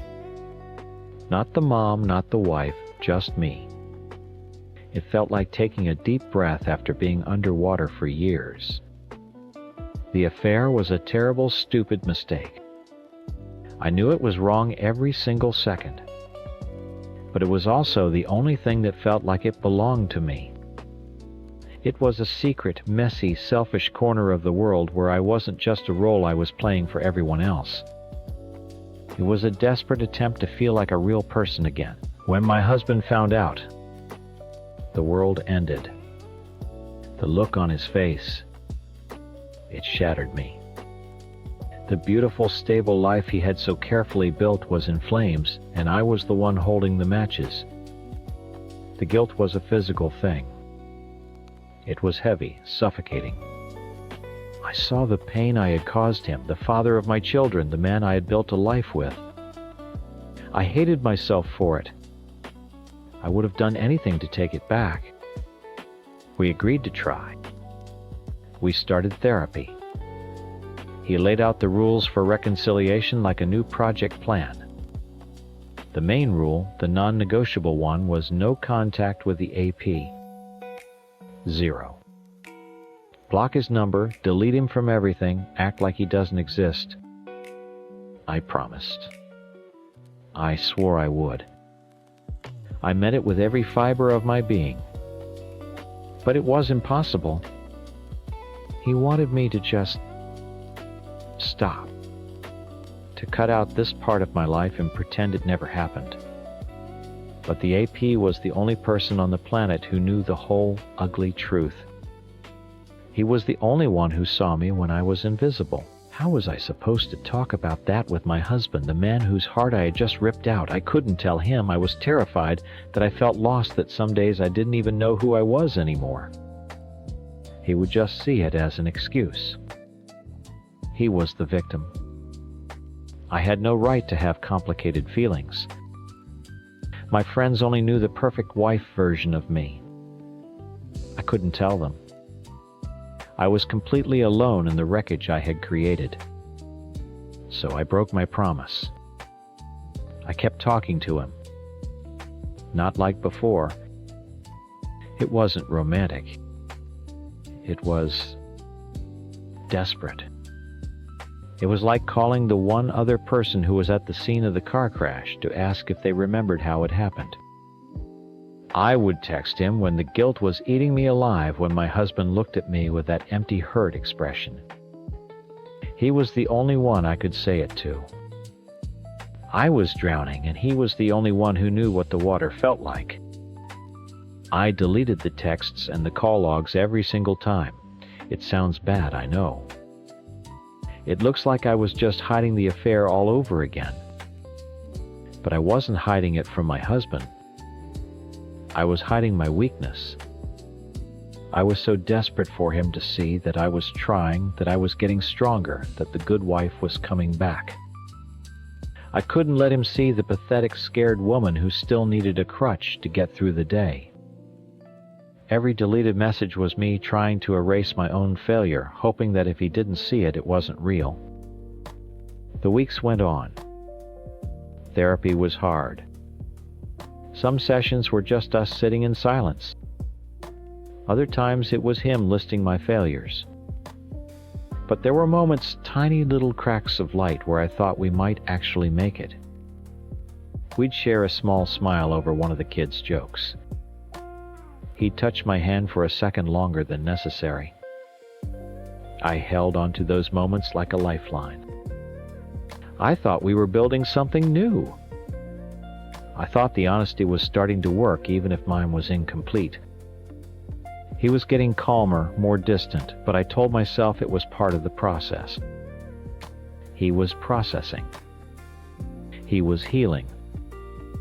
The rages had stopped, replaced by a quiet, calculating stillness I mistook for acceptance. I thought he was finally starting to see me again, the real me who was trying to find her way back. This week he told me he thought we were ready for a real breakthrough in our next therapy session. He seemed almost hopeful. For the first time in months, I felt a flicker of actual hope myself. Maybe we had finally hit the bottom and were on our way back up. We drove to the therapist's office together. I remember looking over at him in the car, about to say something about how glad I was that we were still trying. But the look on his face stopped me cold. It wasn't anger. It wasn't sadness. It was the calm, satisfied look of a man who had already won the game and was just waiting for his opponent to realize it. I walked into the therapist's office feeling lighter than I had in months. I sat on the familiar gray couch and smiled at him a real smile. He didn't smile back. He just sat there, his hands resting on a manila folder in his lap. He looked at our therapist doctor, Alan, and nodded like he was giving her a signal to begin. So she started. You mentioned you wanted to talk about a breakthrough. My husband opened the folder. I did, he said, his voice flat and empty. I've had a breakthrough in my understanding of the situation. He pulled out a stack of papers and slid them across the coffee table toward me. Divorce papers. My name was already typed on every line. My breath caught in my throat. I just stared at them. This wasn't a breakthrough. This was an ambush. I don't understand, I stammered, looking from the papers to his face. There was nothing there, no anger, no sadness, just a cold, hard finality. I think you do, he said. He then pulled his phone out of his pocket. I did what you couldn't. I sought out the truth. He pressed play. A recording started, and I heard his voice, then another man's. The APs. My husband had confronted him, recorded the whole thing.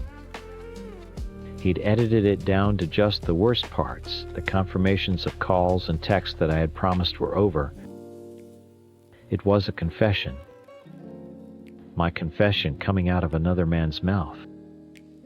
He played it for me, for our therapist, like a prosecutor presenting evidence to a jury. Every word was a nail in the coffin of our marriage. I felt the blood drain from my face. This wasn't a therapy session.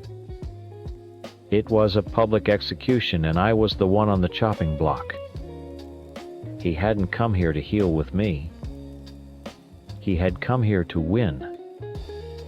He wanted a witness to my final humiliation. He wanted to watch me break in front of the one person who was supposed to be helping us fix it. When the recording ended, the silence in the room was deafening. He put the phone away. I've called my lawyer, he said calmly. You'll be served officially at the house. I just wanted you to have this copy first. Out of respect. Respect. The word was so cruel it almost made me laugh.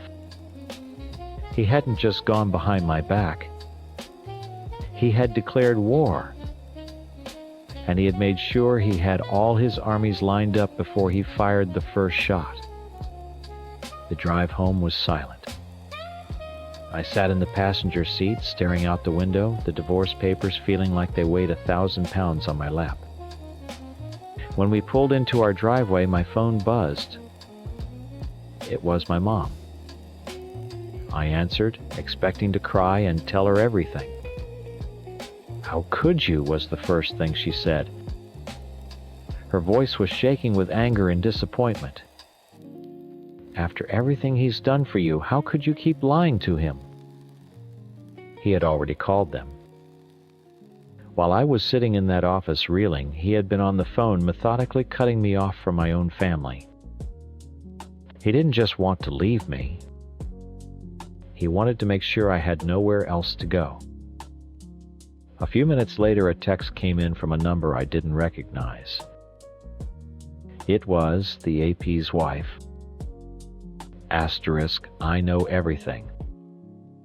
Stay away from my family. Asterisk, he had torched my life, and now he was salting the earth. I got out of the car and just stood in the driveway, unable to move. He walked past me toward the house, our house, which was now his fortress. I watched him go, and the full weight of what he had done crashed down on me. I wasn't just losing my husband. I was losing everything, my family, my home, my reputation, I was completely, utterly alone. A sob tore its way out of my chest, a raw animal sound of pure agony. My legs gave out, and I just collapsed onto the cold concrete of the driveway. I lay there and wept not, caring if the neighbors saw. There was nothing left to hide. I don't know how long I was out there. Eventually, he came back out. He stood over me for a moment, then he bent down and wrapped his arms around me, pulling me to my feet. He held me tight while I sobbed into his shirt, just like he had 100 times before. But this time was different. It wasn't comfort. It was a final goodbye. He held me until my sobs quieted, then he let me go, turned around and walked back inside, closing the door behind him. He left me standing in the ruins he had created. We lived like ghosts for the next few weeks. He slept in the guest room. We had a schedule for the kitchen and a custody arrangement for the kids, all within the same house. The silence was thick with anger and grief. We barely looked at each other. He was the cold, righteous victim. I was the disgraced liar. Then one night everything broke. The kids were at my parents who would barely speak to me. We were just two people in a big empty house full of memories. I found him in the living room just staring at a photo of us from our wedding day. The look on his face wasn't anger anymore. It was just loss. The same loss I felt. Without a word, I sat next to him. We didn't talk. We just sat there side by side in our shared misery. And then we were touching, a hand on an arm, a head on a shoulder. It wasn't about forgiveness. It was about loneliness. It was a desperate human need to not be completely alone in the dark. We ended up in our bedroom in our bed for the first time in months. It wasn't about love, or even passion. It was about grief. It was two people who knew every inch of each other's bodies, seeking a familiar comfort in the middle of a war. It was messy and sad and deeply confusing. The next morning, nothing was fixed. The divorce papers were still on the dresser. But something had changed. The anger had been replaced by a huge, gaping sadness. The war was over, and we were both just survivors, standing in the rubble. That was when the real work started. Not the fake, performative work I had been doing before. This was the brutal, ugly honesty. I had to finally tell him everything. Not just about the affair, but about the loneliness that came before it. About how I felt like I had vanished. I had to show him the weak, scared, flawed person I had been hiding, not just from him, but from myself. I had to admit that I kept talking to the AP not to keep the affair going, but because I was terrified of facing the mess I'd made alone. He had to start being honest too. He had to admit that he had stopped seeing me, that he had been managing a household, not nurturing a wife. He had to face the part he played in the before. We called off the lawyers. We didn't tear up the divorce papers, but we put them away in a drawer. We went back to therapy, but this time there were no secrets. It was grueling. Some days it felt impossible. But for the first time we were fighting the same enemy, the brokenness between us instead of each other. He finally saw the woman who got lost, not just the monster who betrayed him. And I finally saw the husband who was hurt, not just the enemy who tried to destroy me. I don't know if we'll make it. I truly don't. The story isn't over. But this is the real beginning. Not the one where we pretended to fix things, but the one where we admitted everything was completely broken and we decided to see if we could build something new together from the wreckage. Story 9. I am writing this because I don't know what else to do. My only son, my beautiful boy, has cut me out of his life. He sent a message that said we are dead to him and to never contact him again. My husband is broken and I feel like my heart has been ripped out of my chest. And why? Because we love him. Because we wanted him to have a happy life. I need to tell someone what happened because he will tell the story and make us sound like monsters. But we only ever did it for him. My son Ajay was always a good boy. He was smart, he listened to us, and he made us so proud. He got his master's degree, found a wonderful job in the city, and bought his own home. We gave him everything and he worked so hard. He was on the perfect path. Then the accident happened. He was just a few years out of college. A terrible car crash. We almost lost him. For weeks we sat by his hospital bed praying to God to save our only child. And he did. Ajay survived. He healed physically, but something inside him broke that day. He became quiet, distant. He stopped talking about the future, about finding a good wife and starting a family. When we would bring it up, he would get angry. He started saying this strange Western nonsense he read on the internet. He said he wanted to be child-free. He said a family was a trap and he wanted to be free to explore. Explore what? A lonely life. An empty house when he is 50. We tried to talk sense into him. A man's life is not complete without a family.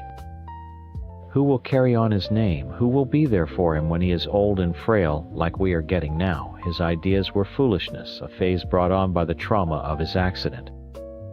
But he wouldn't listen. We saw him walking toward a future of regret and loneliness. And as his parents, we could not just stand by and watch. It is our duty to guide him even when he doesn't see the path clearly. That's when we thought of Anjali. She is the daughter of a very old family friend. A lovely girl, so respectful and kind. She was raised with proper values. She understood that the greatest joy in life is family. We arranged for them to meet, and it was perfect. Ajay was charmed by her. He started smiling again, a real smile for the first time since the accident. They started seeing each other. We were so happy. Of course, he told her his strange ideas about not wanting children. I was worried it would scare her away. But Anjali is a smart girl. She just listened calmly and told him she understood. She agreed with him. I spoke to her mother later, and we both knew what she was doing. She was being agreeable, a very good quality in a wife. She was giving him time. Of course, she wanted children. All good women do. She was just being patient, letting him feel like he was in control. We knew that once they were married, once he held his own child in his arms, all this child-free nonsense would disappear like a bad dream. We just needed to help him get there. But he was taking too long. Months went by. He was seeing her, he liked her, but he was dragging his feet. He wouldn't commit. He was going to let this perfect, wonderful girl slip away because of his immature fantasies. Her parents were getting worried, and so were we. We met with them for dinner one night, and we all had the same fear. Our children's happiness was at stake. We all agreed that Ajay just needed a push. A reason to do the right thing and stop overthinking everything. The plan was simple. It was born from love, from desperation to see our son happy. We decided that after they were finally intimate, we would announce the blessing of a child. It was a small lie, yes, but for a greater truth. The truth of a family. The truth of a legacy. A baby would force him to face his responsibilities. It would make him propose to Anjali and settle down. Once they were married and he was a proper husband, a real baby would come in time. No one would ever have to know. It was a good plan. A plan to save him from himself. We just had to wait. A few weeks later, Anjali's mother called me, her voice full of excitement. It had happened. Ajay and Anjali had been together. It was time. My heart was pounding. Finally, our son's real life was about to begin. I was so happy for him, for all of us. I pictured their wedding my first grandchild. I waited an hour and then I called him, my voice shaking with joy. I was ready to celebrate the good news with him. But his reaction, it wasn't what I expected. He was quiet on the phone. Pregnant, he asked, and his voice was flat. There was no joy, no excitement, not even surprise, really. It was cold. Suspicious. How do you know? He asked. I told him Anjali had told her mother, and her mother had told us that we were all so thrilled. He just said, okay, and hung up. He didn't sound like a man who was about to become a father. He sounded like an animal caught in a trap. My stomach felt heavy, but I told myself he was just in shock. It was big news. He would come around. The next morning, my phone rang. It was Anjali, and she was crying. He called me, she sobbed. He wants me to come to his house right now. He sounds so angry. I think he knows. My blood ran cold. How could he know? It was impossible. He was just scared. I told her to be strong. I told her we would not let him ruin this. I called her parents, and my husband and I got in the car. We would all go together. We would stand with Anjali and show Ajay what a family does. We support each other. We would talk to him, calm him down, and make him see reason. He was just panicking. He needed his parents to guide him. When we pulled up to his house, Anjali's parents were already there waiting on the sidewalk. We all walked to the door together, a united front. I knocked. The door opened almost immediately. Ajay stood there, but he looked like a stranger. There was no panic on his face. Just a quiet, terrible rage. His eyes were cold. He looked at Anjali, then at her parents, then his eyes landed on me and his father. He held up his phone in his hand, then slowly lowered it. "Come in," he said. His voice was empty. "All of you, let's talk." We walked into his living room. The air was thick and heavy, like right before a thunderstorm. No one sat down.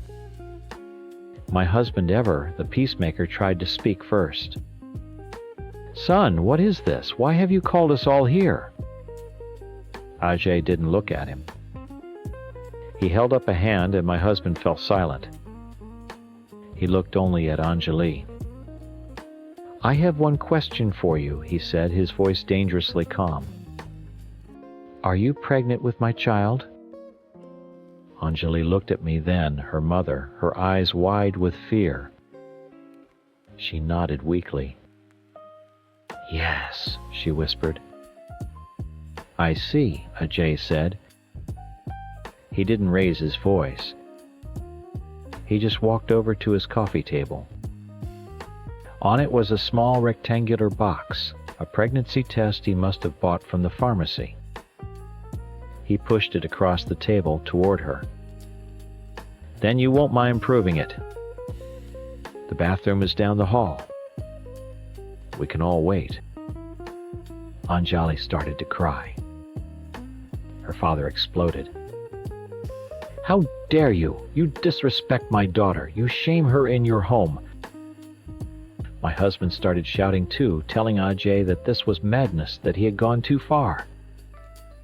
I tried to rush to Anjali's side to comfort her, but Ajay stepped in my way. This is between me and her, he said, his eyes like chips of ice. Let her answer. But we all knew she couldn't. The whole room knew. Anjali broke down, completely sobbing that she couldn't do it. It's not true, she cried, looking at Ajay with begging eyes. It's not true. They made me do it. Your parents and my parents. They said it was the only way. They said you would never commit. The shouting stopped. The only sound was Anjali's desperate crying. The room was frozen. I looked at my son, and the man I saw was not the boy I raised. The quiet rage on his face had been replaced by something else, something I had never seen before. A look of complete and total betrayal. He looked at me, at his father, then at Anjali's parents, as if seeing us all for the first time, and he was disgusted by what he saw. Then he started to laugh. It was not a happy sound. It was a horrible, broken sound that echoed in the silent room. You did this, he said, his voice cracking. All of you sat in a room together and planned this to trap me? I found my voice. I had to make him understand.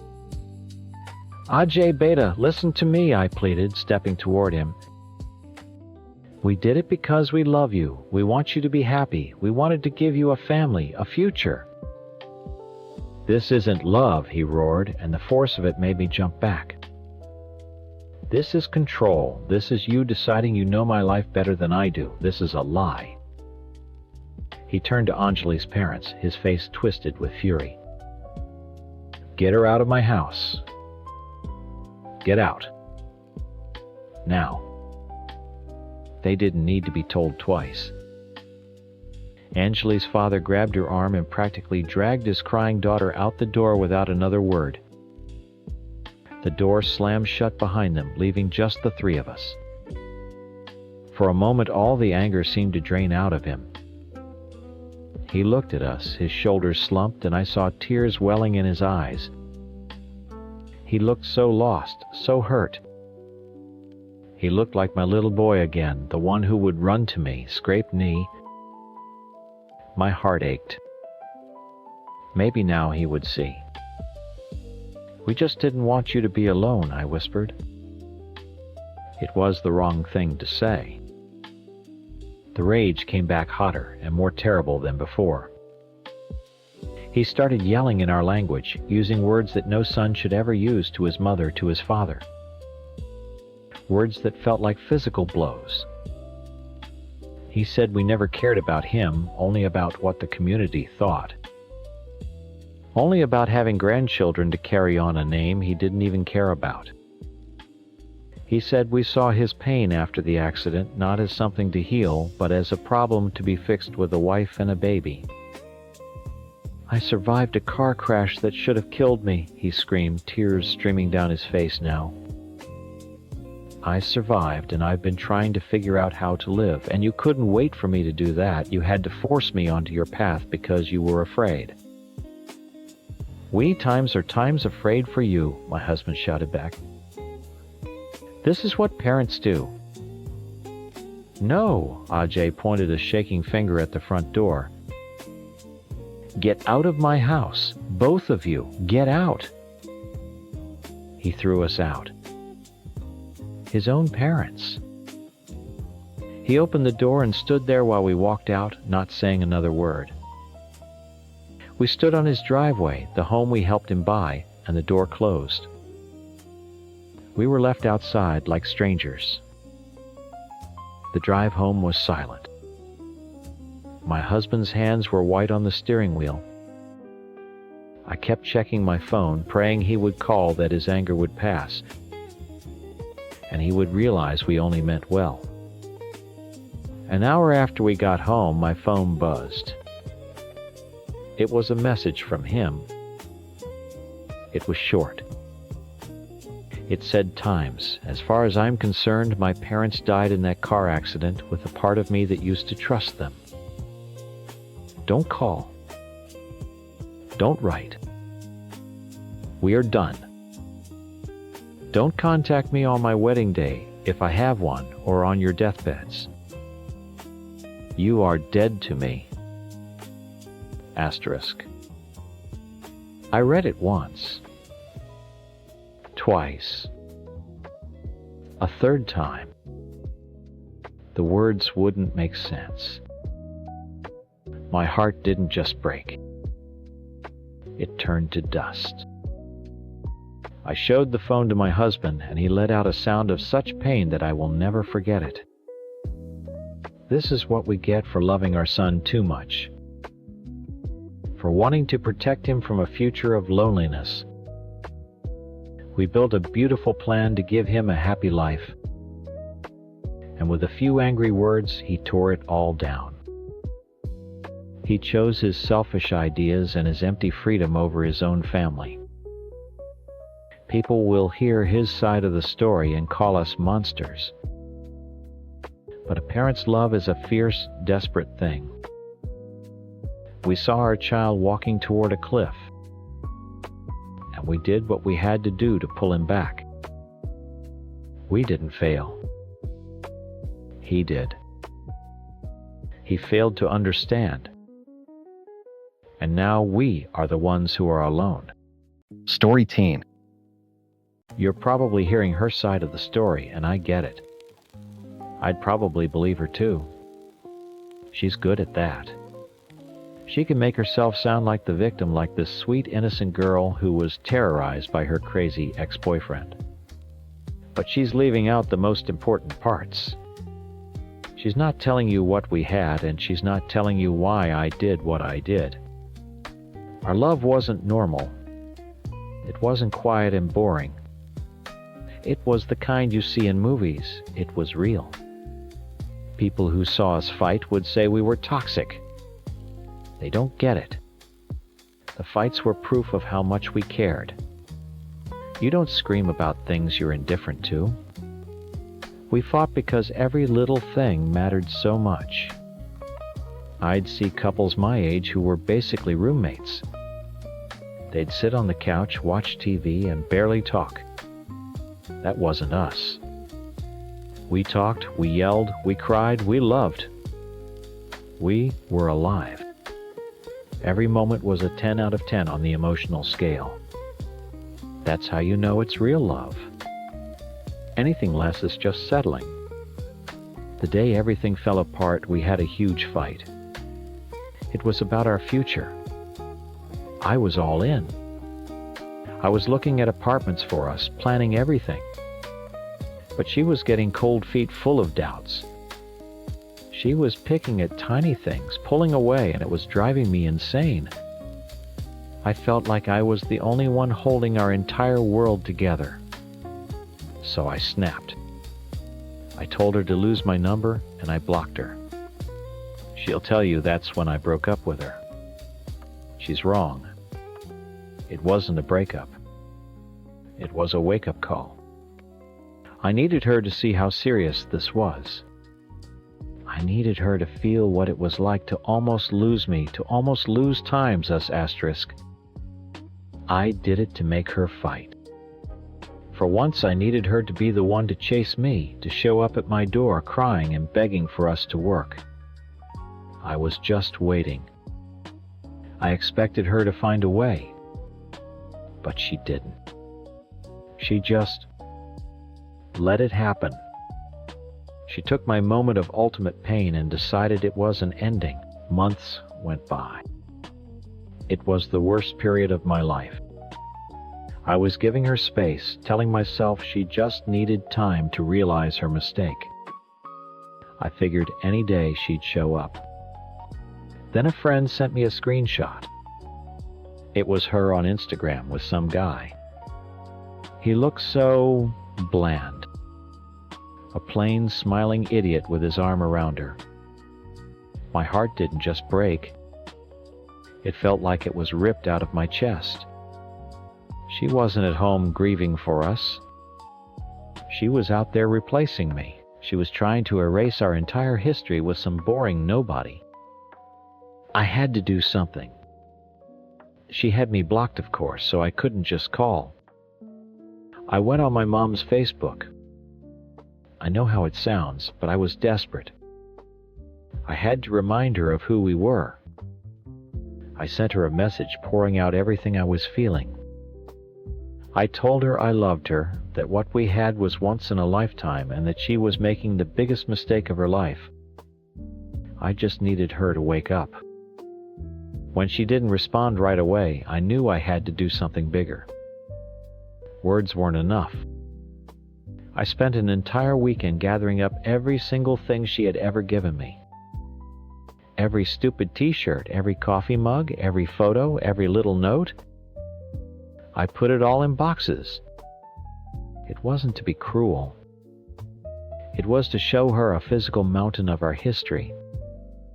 I wanted her to feel the weight of what she was throwing away.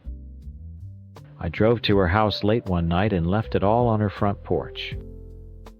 I needed her to see it, to have to touch every single object and remember. That finally got her attention. She agreed to meet me. When I saw her walking toward me at the park, it felt like I could finally breathe again. She looked the same, but tired. I knew this new guy was draining the life out of her.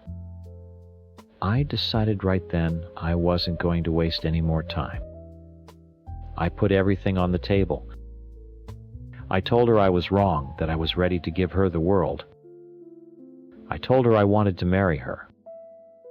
It's what she'd always talked about, the one thing she wanted more than anything. I was finally ready. I was offering her our entire future on a silver platter, and she looked at me with those big sad eyes and said she needed time. She said she had a boyfriend now, as if that was some unbreakable vow. She said maybe in a year or so we could work on being friends first. Friends. I had just offered her a lifetime, a family, everything she ever dreamed of, and she offered me friendship. It was the biggest insult I'd ever felt. She was cheating on our future with some temporary guy who would never understand her the way I did. I tried to be patient. I told her I understood. But I went home that night feeling hollow. I was scrolling through my phone just trying to numb myself when I saw it. A friend of a friend had posted a picture from a party the night before. And there she was, standing next to him. She wasn't just standing there. She was laughing, leaning into him, looking completely and utterly happy. But it wasn't real happiness. It was a cheap plastic version of it. It was the face of someone who had given up, who had settled for easy instead of epic. She was trapped, and she didn't even know it. She was brainwashed by this idea of a simple, quiet life. Looking at that picture, at her disgustingly content smile, I knew that being patient wasn't going to work. I had to do something drastic. I had to save her from him. I had to save her from herself. I had to show her what she looked like. I saved the picture from the party, the one with her and that guy, and I sent it to her. I didn't even say anything at first, just the picture. I wanted her to see herself through my eyes, to see how fake that smile was, how posed it all looked. I wanted to snap her out of it, to ask her, "Is this who you are now? Is this really what you want?" Of course she didn't get it. She just told me to leave her alone. That's when I realized the problem wasn't just her being confused. It was him. This new guy had her under some kind of spell. He was feeding her this fantasy of a simple, easy life, and she was eating it up. I had to get him out of the picture. I knew I couldn't just go to him. He wouldn't listen. I had to go to someone who might understand, someone who could warn him about what he was getting into. It wasn't hard to find his family online. A little digging and I found his cousin's number. I know, it sounds crazy, but you have to understand my thinking.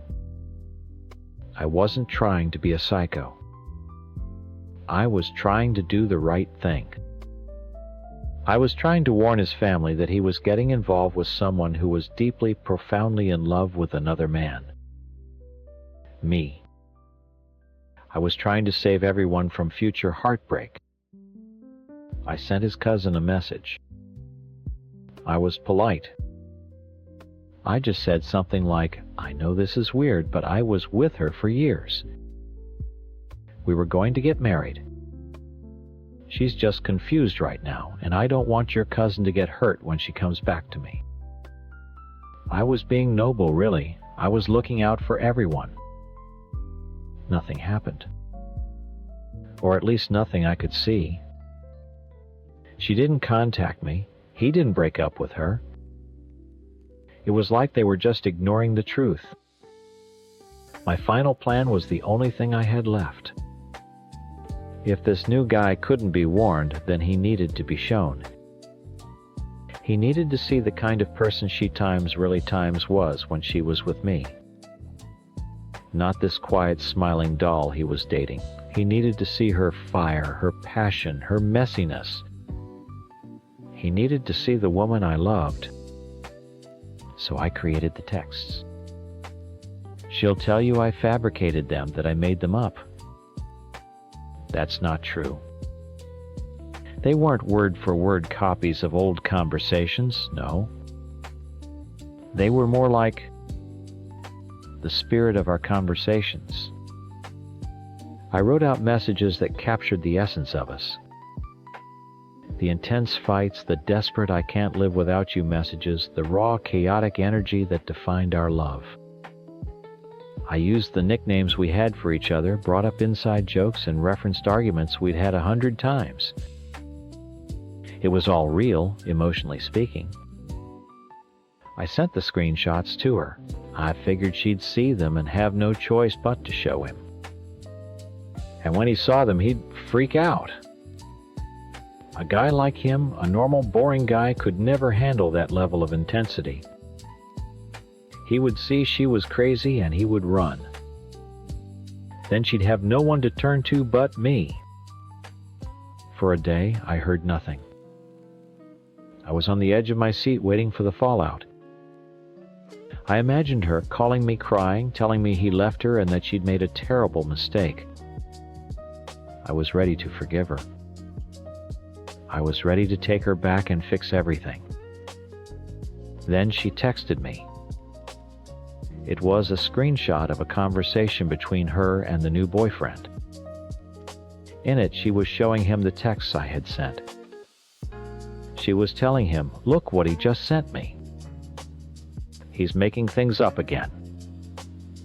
And his reply? His reply was what broke me.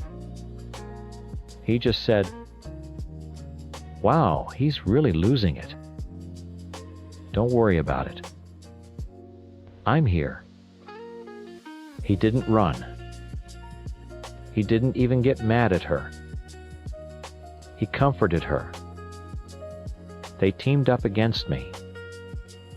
She chose him. She took this profound emotional tapestry of our entire relationship, the text that represented our deepest connection, and she showed it to this stranger to have a laugh at my expense. She used my love for her as a tool to get closer to him. She called me a liar. Me, the man who had just offered her marriage, my entire future. She threw it all back in my face to protect some guy she'd known for 5 minutes. That's when it all clicked. The woman I was trying to save was already gone. This person, this weak, pathetic girl who would run to her new boyfriend for protection instead of fighting her own battles, wasn't the woman I fell in love with. The woman I loved would have screamed at me, fought with me, engaged with the passion I was showing her. This new version of her was a stranger. I sent her one last message.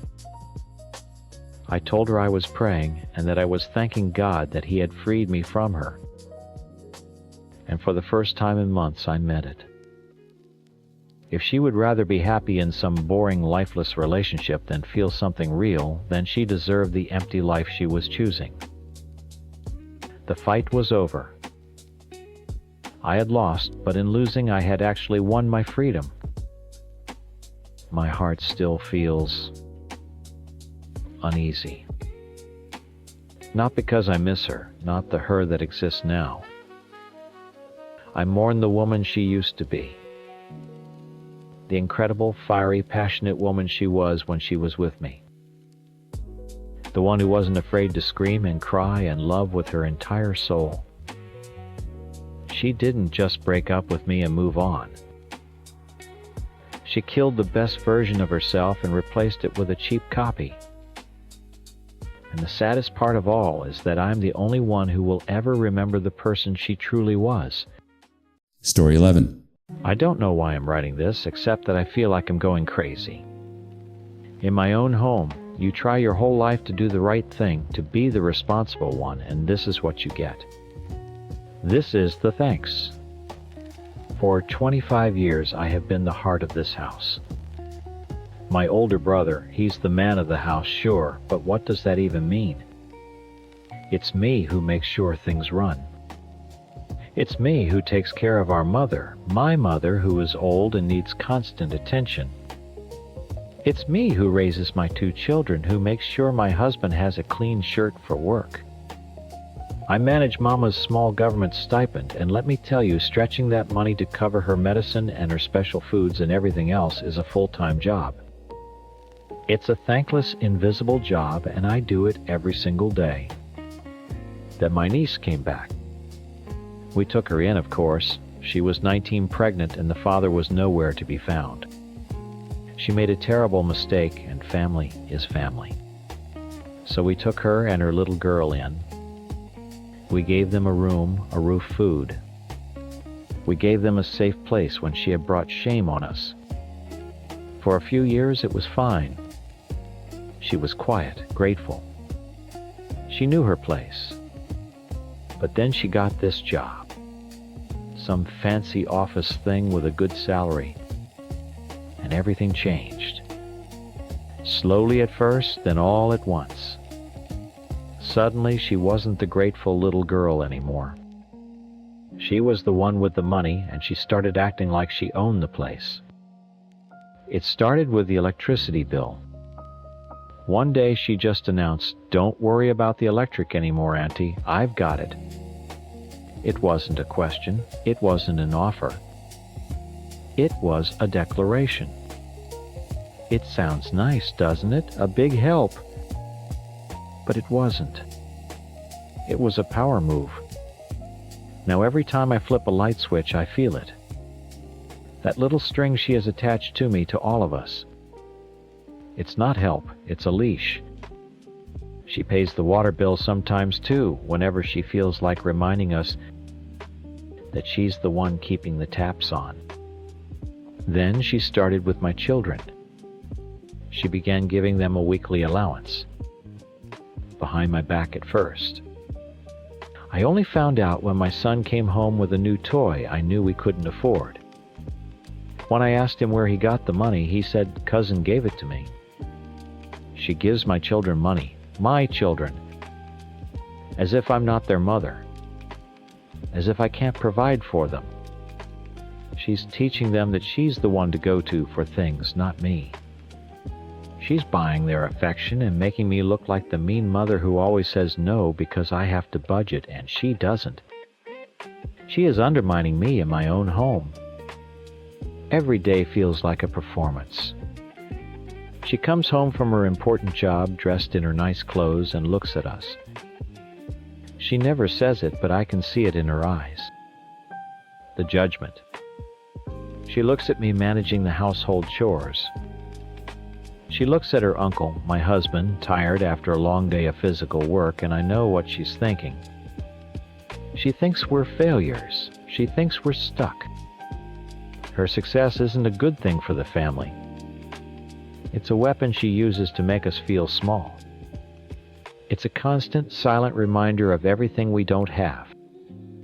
My home used to be my sanctuary, and now it feels like a prison where I'm being judged by my own blood. Yesterday it all blew up. It was the final straw. She came home from work and stormed into the kitchen where I was preparing dinner for everyone. She didn't say hello. She didn't ask about my day. She just stood there with her hands on her hips and said, "Why didn't you buy any fruit for Grandma?" Just like that. An accusation. In front of my kids, in front of my brother, she had the nerve to confront me, her elder, the woman who has been caring for our mother long before she was even born, about not buying fruit. As if I don't know what my own mother needs. As if I don't spend every waking hour thinking about her comfort. The stipend had to go to her prescription refill this week, something Her Highness wouldn't understand. Fruit was a luxury we couldn't afford right now. But trying to explain that to her is pointless. To her, it's not about money, it's about control. It's about her proving she knows better. I saw red. The disrespect, it was just breathtaking. My husband saw it. My brother saw it. They stood up for me. She needed to be put back in her place. She needed a dose of reality. For all her money and her fancy job, she needed to be reminded of who she is. She's the girl who got pregnant at 19 and came crawling back to us with nothing. So we told her. We reminded her. It was harsh maybe, but it was the truth. You can't just walk all over your family and expect them not to push back. She acts so high and mighty, but she's only living here because we took her in when she had no one else. And that's when the mask finally dropped. All that quiet, humble act she'd been playing for years just vanished, and the real her, the monster she'd been hiding, came out. "You think I need you?" she screamed. Her face was ugly with rage. "I pay for everything. I can walk out of here tomorrow and be fine. Can you say the same? Can any of you say the same?" She threw her money right in our faces. She said it. She finally said what we all knew she was thinking, that we were leeches, that we were nothing without her, that she could leave us all here to suffer and she wouldn't care. It was the cruelest, most hateful thing I have ever heard in my life. She stood there in the middle of our home and declared war on us. She stormed off to her room and slammed the door. We all just stood there, shaking. The air was thick and poison. A few minutes passed. My daughter went to the living room to watch something on the tablet, and my son went to his computer to play his game. Then I heard my daughter cry out, "Mom, the Wi-Fi isn't working." My son looked up from his computer, his face confused. "The internet's gone." We all knew. We knew instantly what she had done. It wasn't a technical problem, it was a punishment. It was a deliberate, calculated move to hurt us, to show us who was really in charge. I walked over to the router and saw the main light blinking orange instead of green. She had gone into her room, logged into the account that she paid for, and cut us off. Just like that. My brother slammed his hand on the table. "That little..." He didn't finish the sentence. He didn't have to. That was it. The final, undeniable proof. This wasn't about helping the family, this was about power. She took away the one thing my children use for their schoolwork, for their entertainment. The one thing we all use to connect to the world outside these four walls. She did it to be cruel. I marched to her bedroom door and banged on it with my fist. Not a polite knock. A hard, angry bang. Open this door. Right now. Silence. I banged again, harder this time. Did you hear me? You turn the internet back on. You don't get to do this in our house. The door opened a few inches. She stood there, not even looking scared. She looked calm. It made me even angrier. She wasn't yelling or crying. She just looked at me with those cold, judging eyes. It's not Times Our Times house, is it? She said, her voice quiet but sharp as glass. You all just reminded me of that. And it's not Times Our Times internet. It's my internet.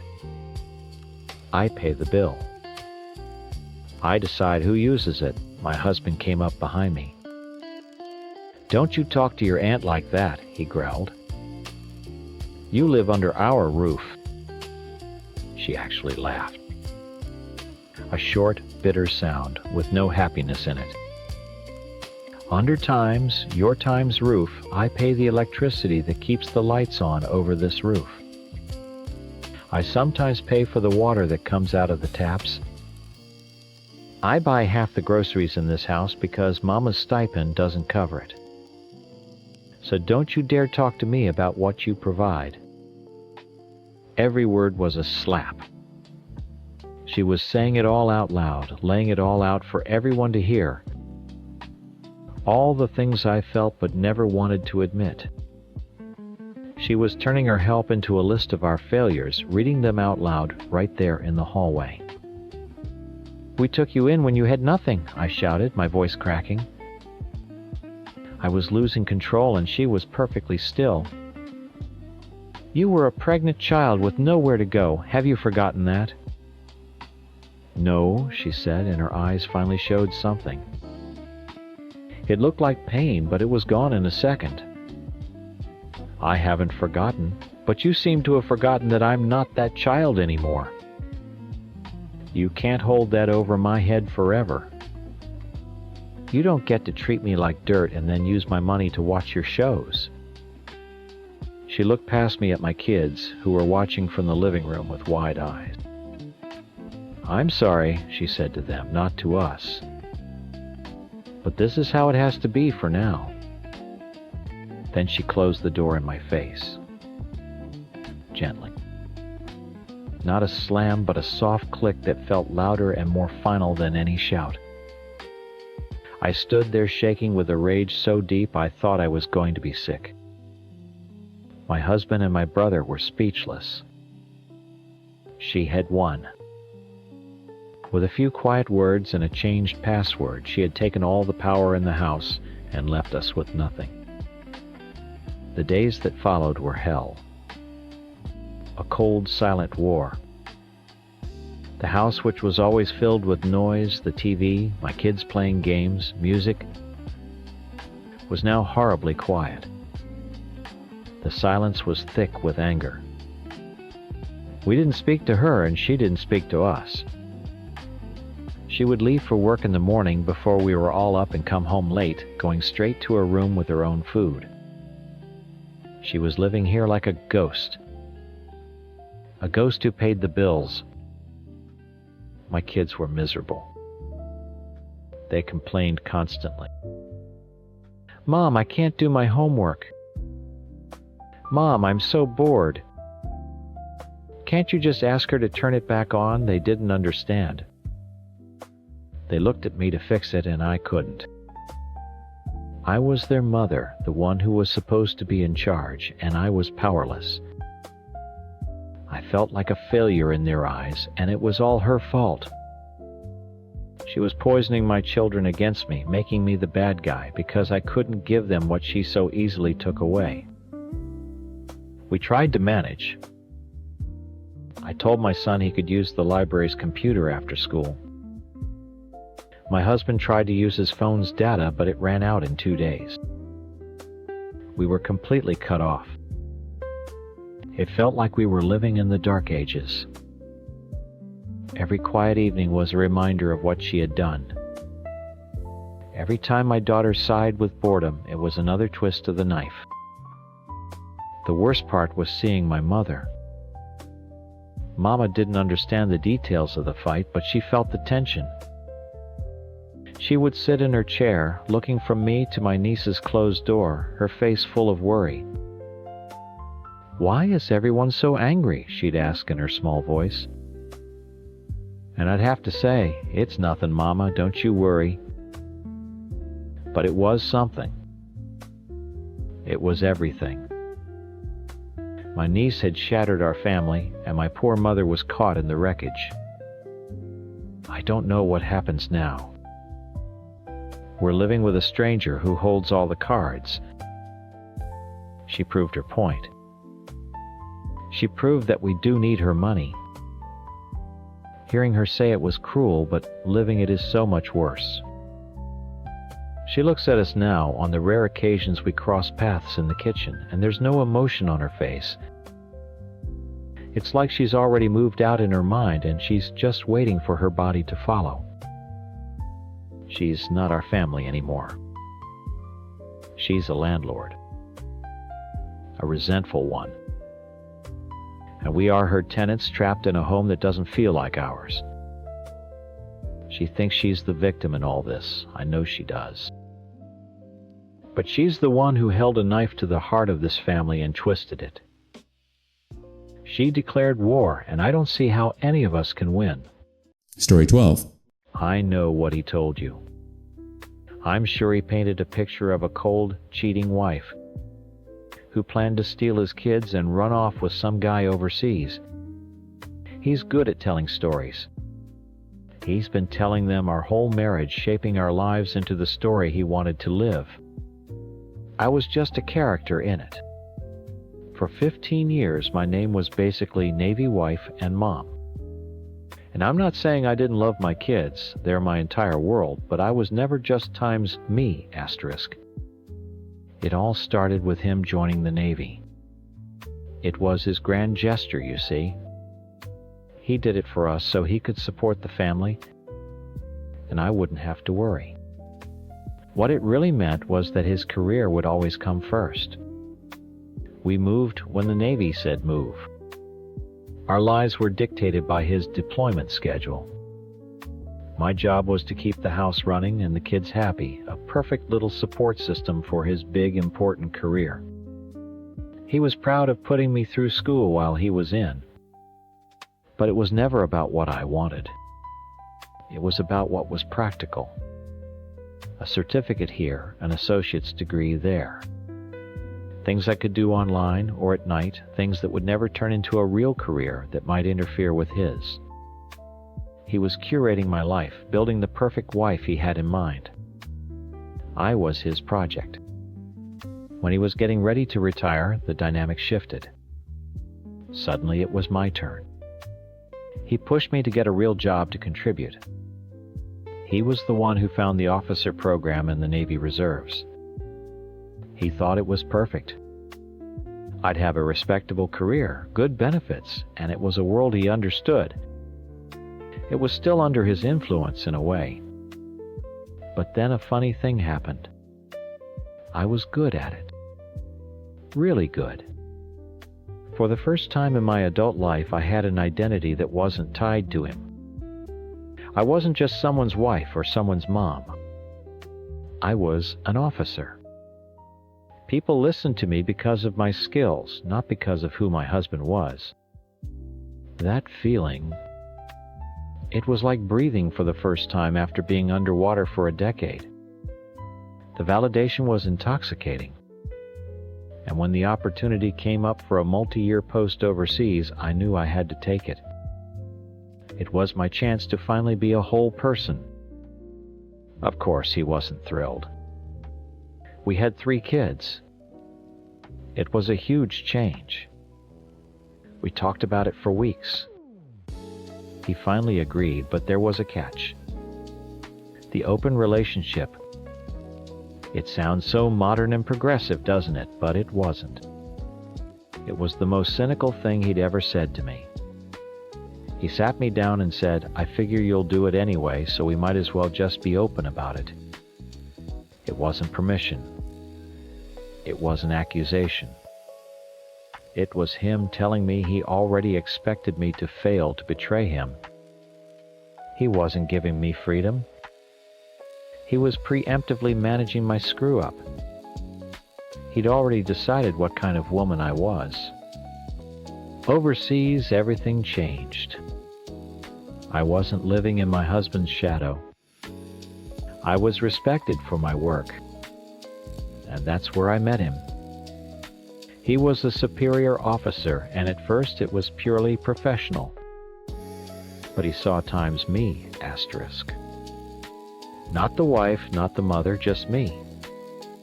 He saw my ambition, and he didn't think it was a threat. He thought it was impressive.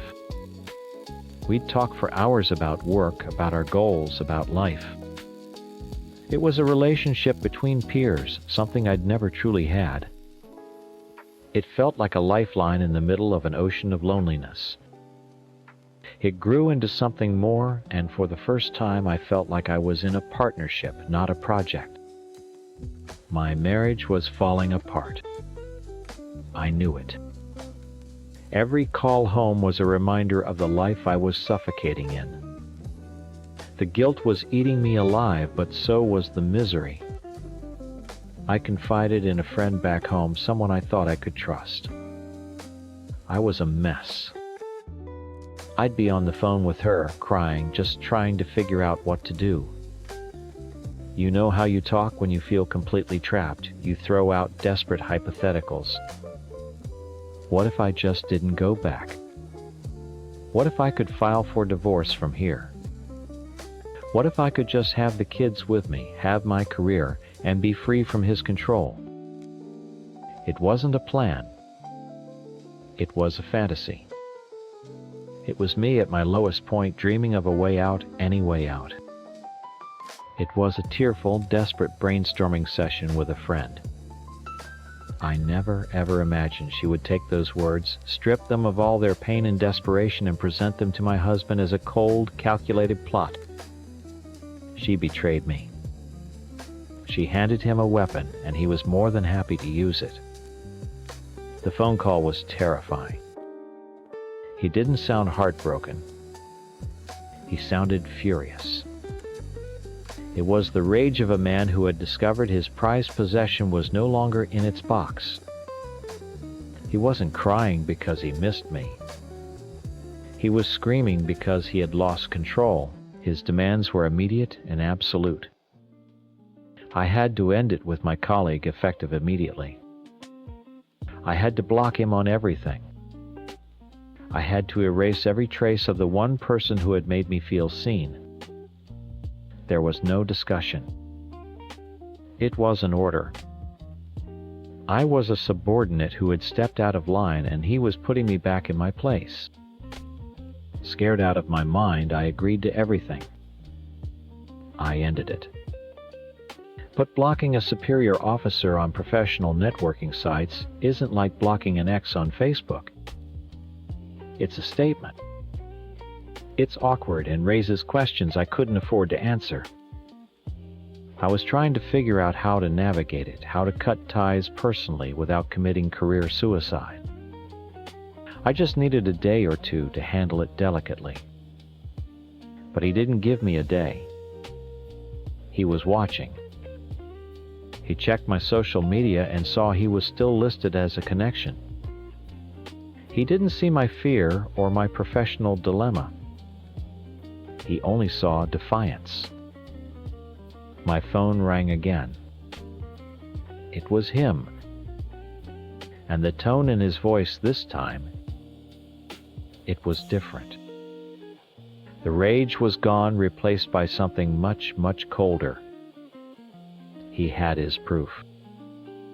He had the justification he needed to burn my entire world to the ground. He told me he had called our daughter into the room. He said he was going to tell her everything. I begged him not to. She was just a kid. But he did it anyway. Later, I heard the full story. He apparently collapsed onto the floor, sobbing, clutching her, and telling her that Mommy had a new boyfriend and was planning to leave them all forever.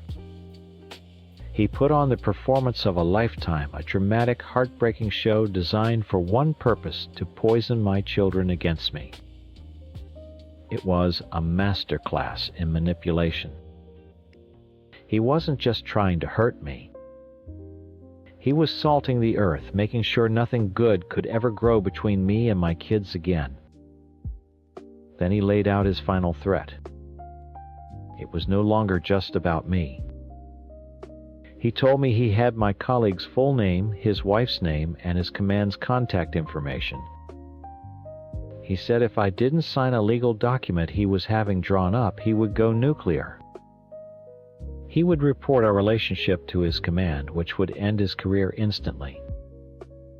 He would call his wife and tell her everything. He would destroy this man's entire life, his marriage, his family, his 2 decades of service, all to punish me. It was a brutal display of power. He was showing me that his reach was long, and he wasn't afraid to ruin other people to get what he wanted. He was forcing me back into the box I had tried so hard to climb out of. I was trapped. Completely and utterly trapped. He held everything hostage. My career, which was just starting. My colleague's life, which I never wanted to damage. And most importantly, my children's love, which he was actively turning into hate.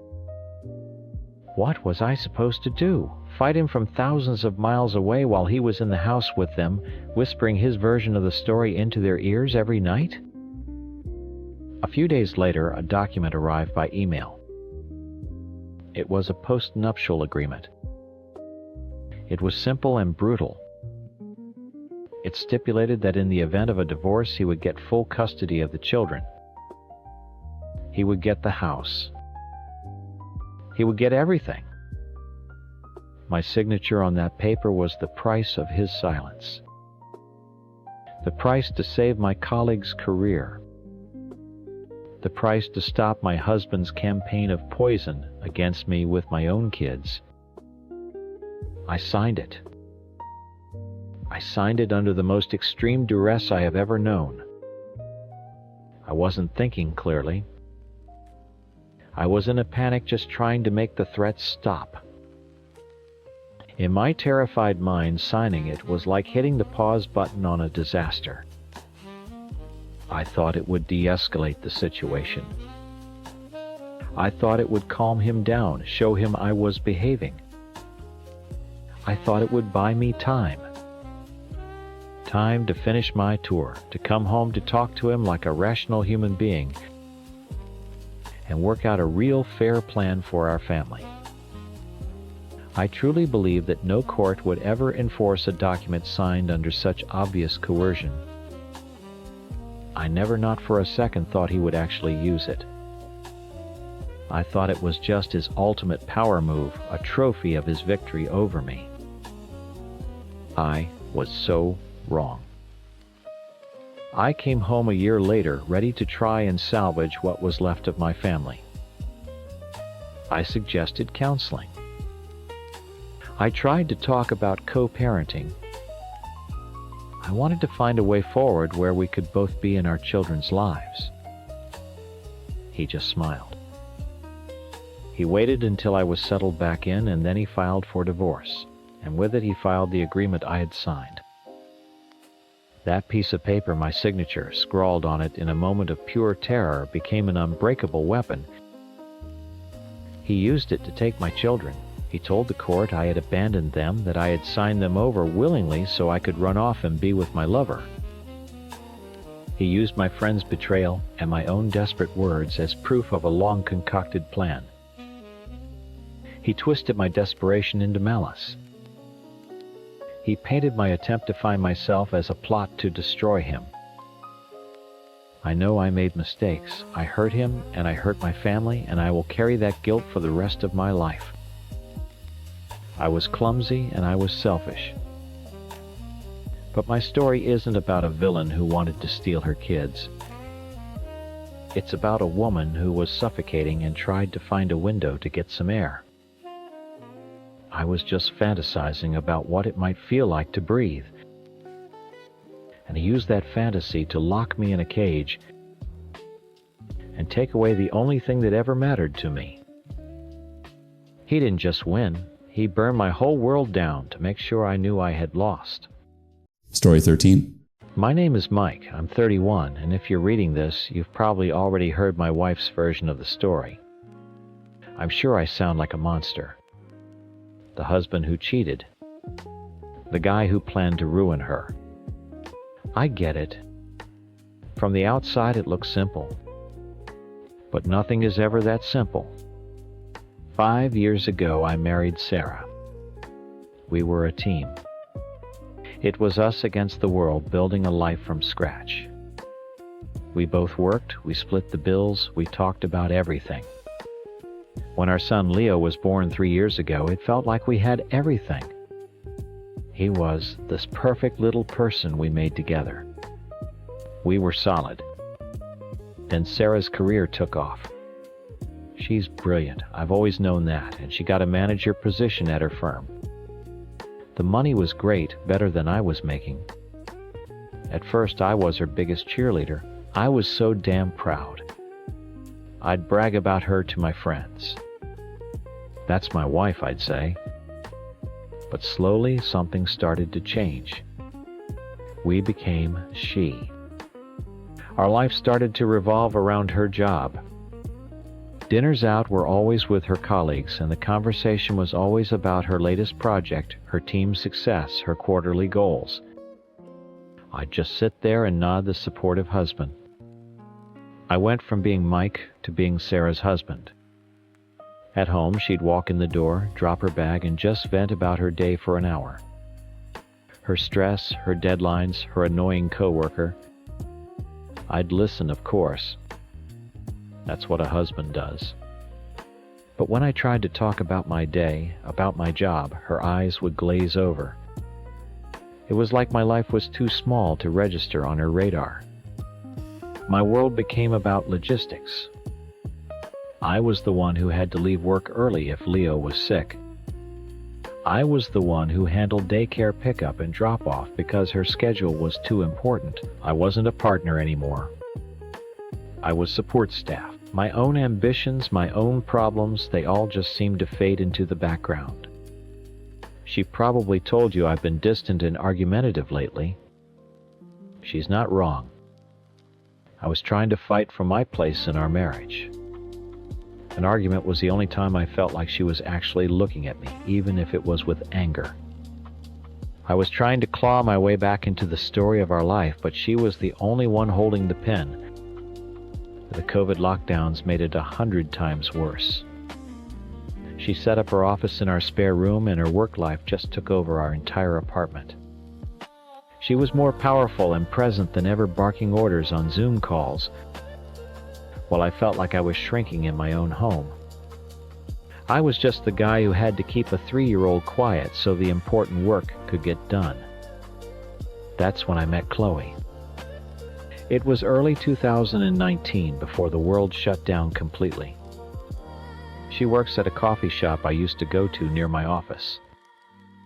She's 20. And before you judge, you need to understand it wasn't about her age or even about sex, not really. It was about being seen. When I talked to her, she actually listened. She'd ask me about my job, like it mattered. She laughed at my stupid jokes. She looked at me like I was a man, not just an accessory to a successful woman. With her, I felt like the main character for the first time in years. It was a relief. It was a pathetic, selfish relief, but it felt like breathing after being underwater for too long. The fighting with Sarah got worse. It was always about something small, me leaving a dish in the sink or being 5 minutes late to pick up Leo. But it was never about the dish. It was about her thinking I wasn't pulling my weight, that I wasn't living up to the standards she had set for our life, or times her times life. Last week we had a really bad one. I don't even remember what started it. It ended with her saying something like, "I don't know what your problem is, but you need to figure it out. I don't have time for this." She went to bed and I just sat in the living room in the dark. I felt completely invisible.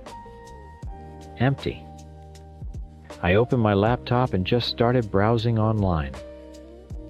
I ended up on Quora on one of those "what's the most messed up thing you've ever thought about" threads.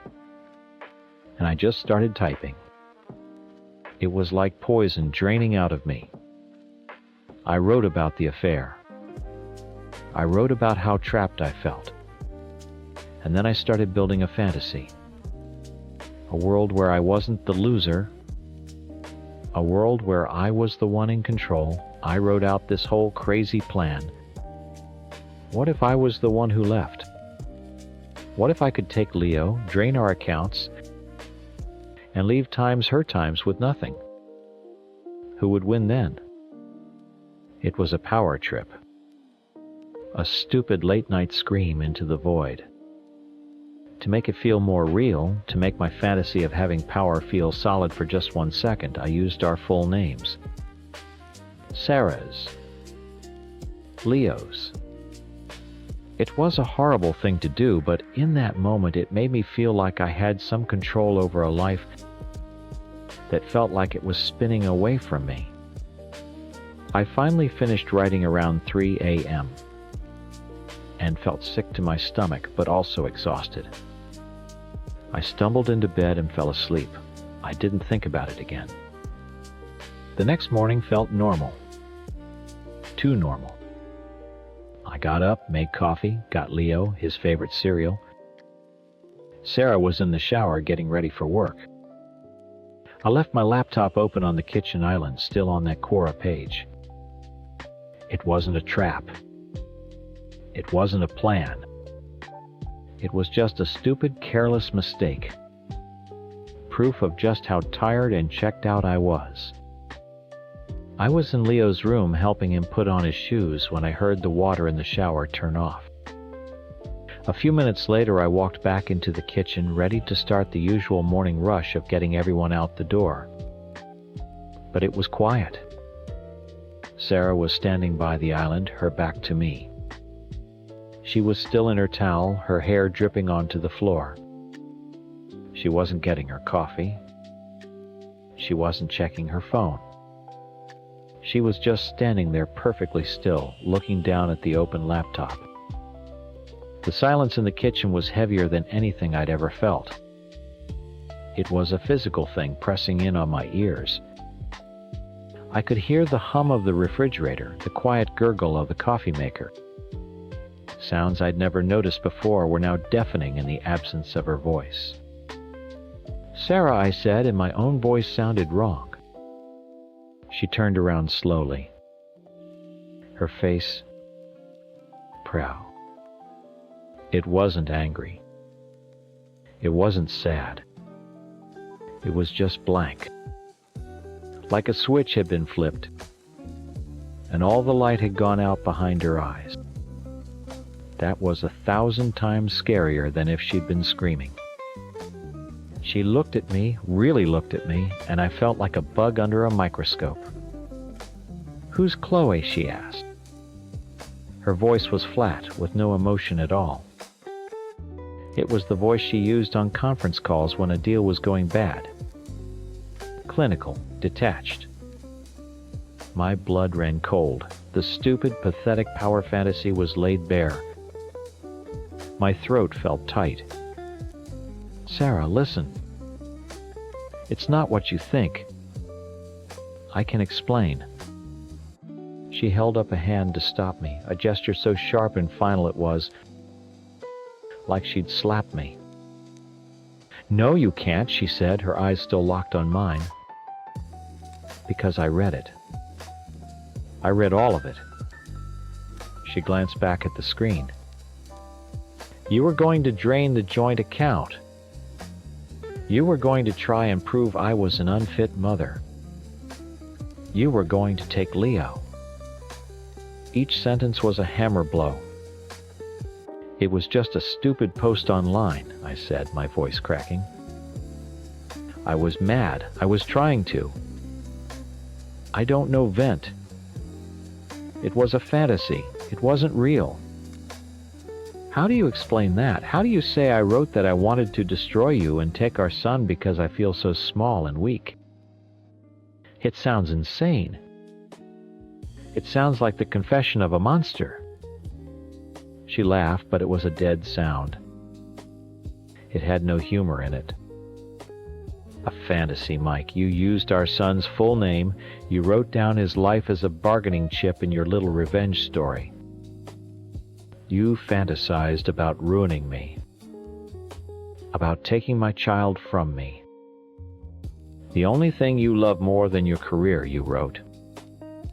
She was quoting my own words back to me. That's not a fantasy. That's a plan. It wasn't a plan. I left the laptop open, for God's sake. If it was a plan, would I have done that?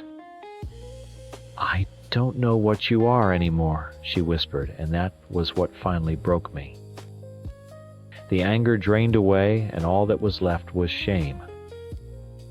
The man I married wouldn't even be capable of thinking these things, let alone writing them down for the whole world to see. She walked past me, pulling her towel tighter around her, and went into our bedroom. The door clicked shut.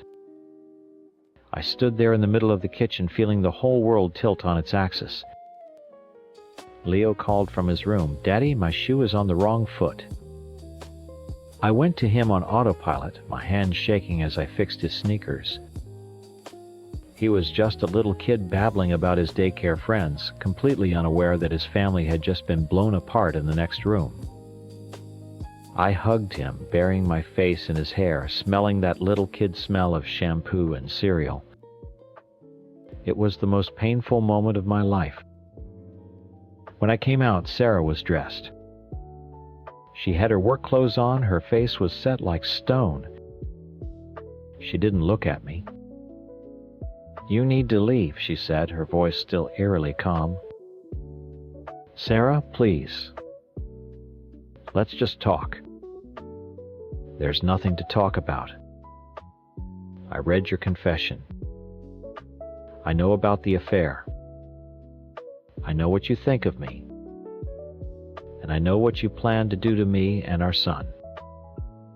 Now I want you to pack a bag, and I want you to get out of my house. Asterisk. My time's house. Not our house." Just like that, it was over. I didn't argue anymore. What was the point? I went into the bedroom and threw some clothes into a duffel bag. She stood in the doorway and watched me, her arms crossed. Her expression never changed. She was watching a stranger, a threat. When I was done, I walked to the front door.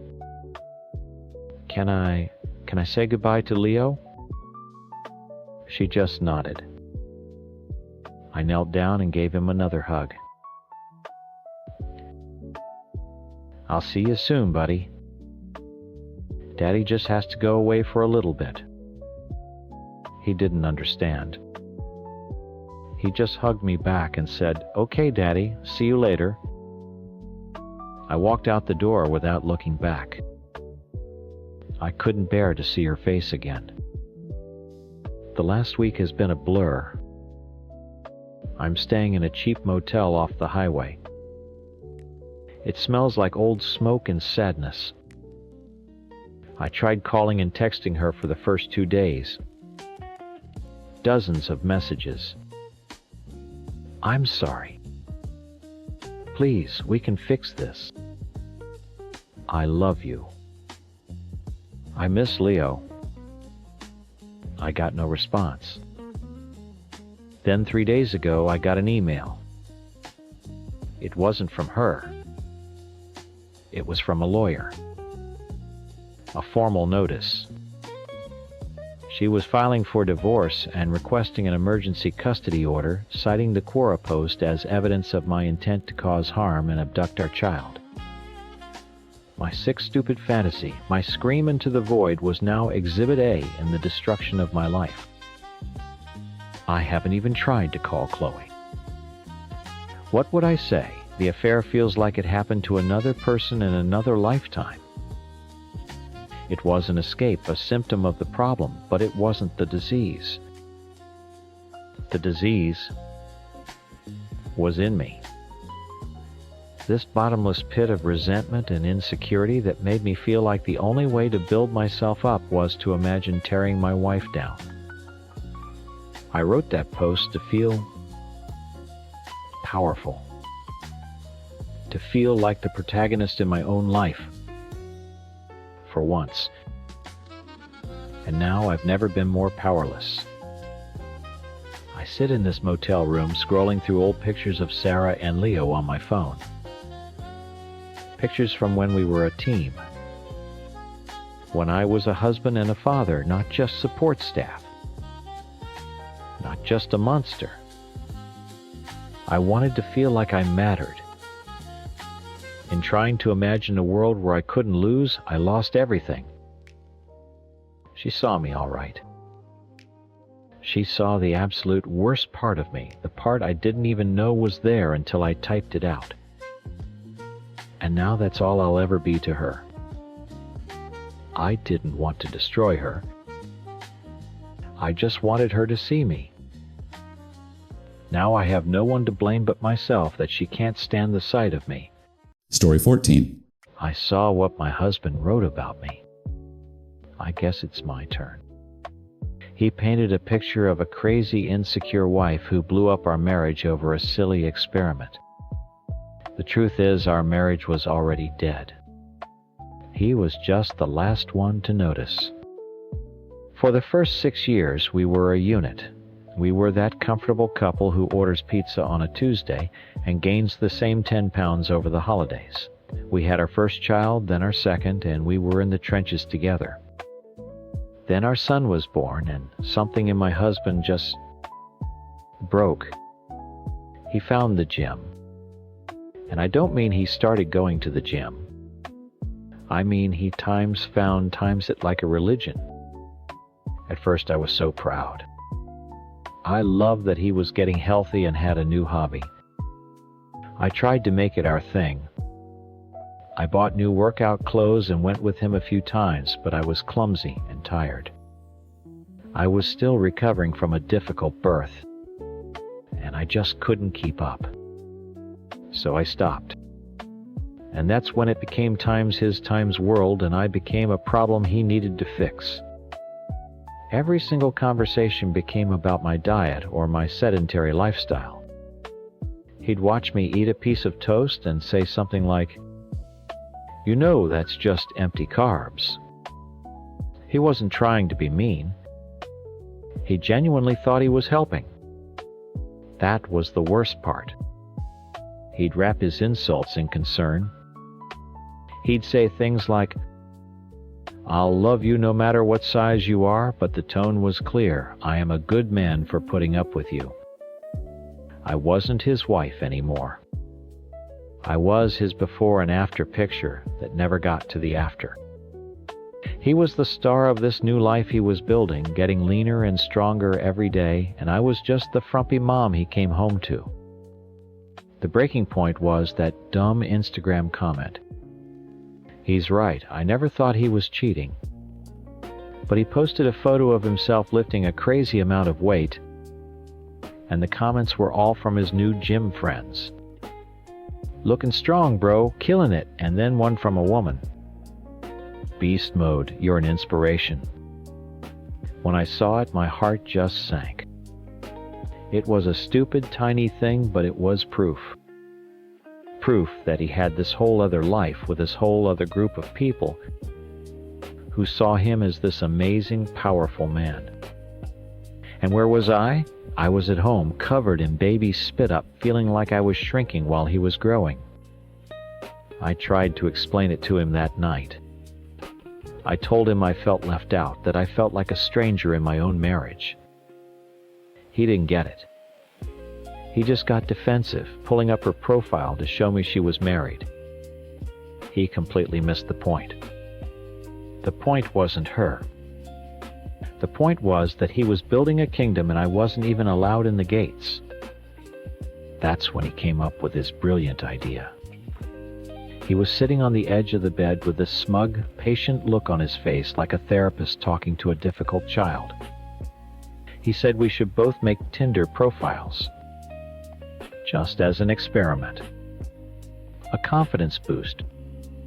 For me. He was so sure of himself.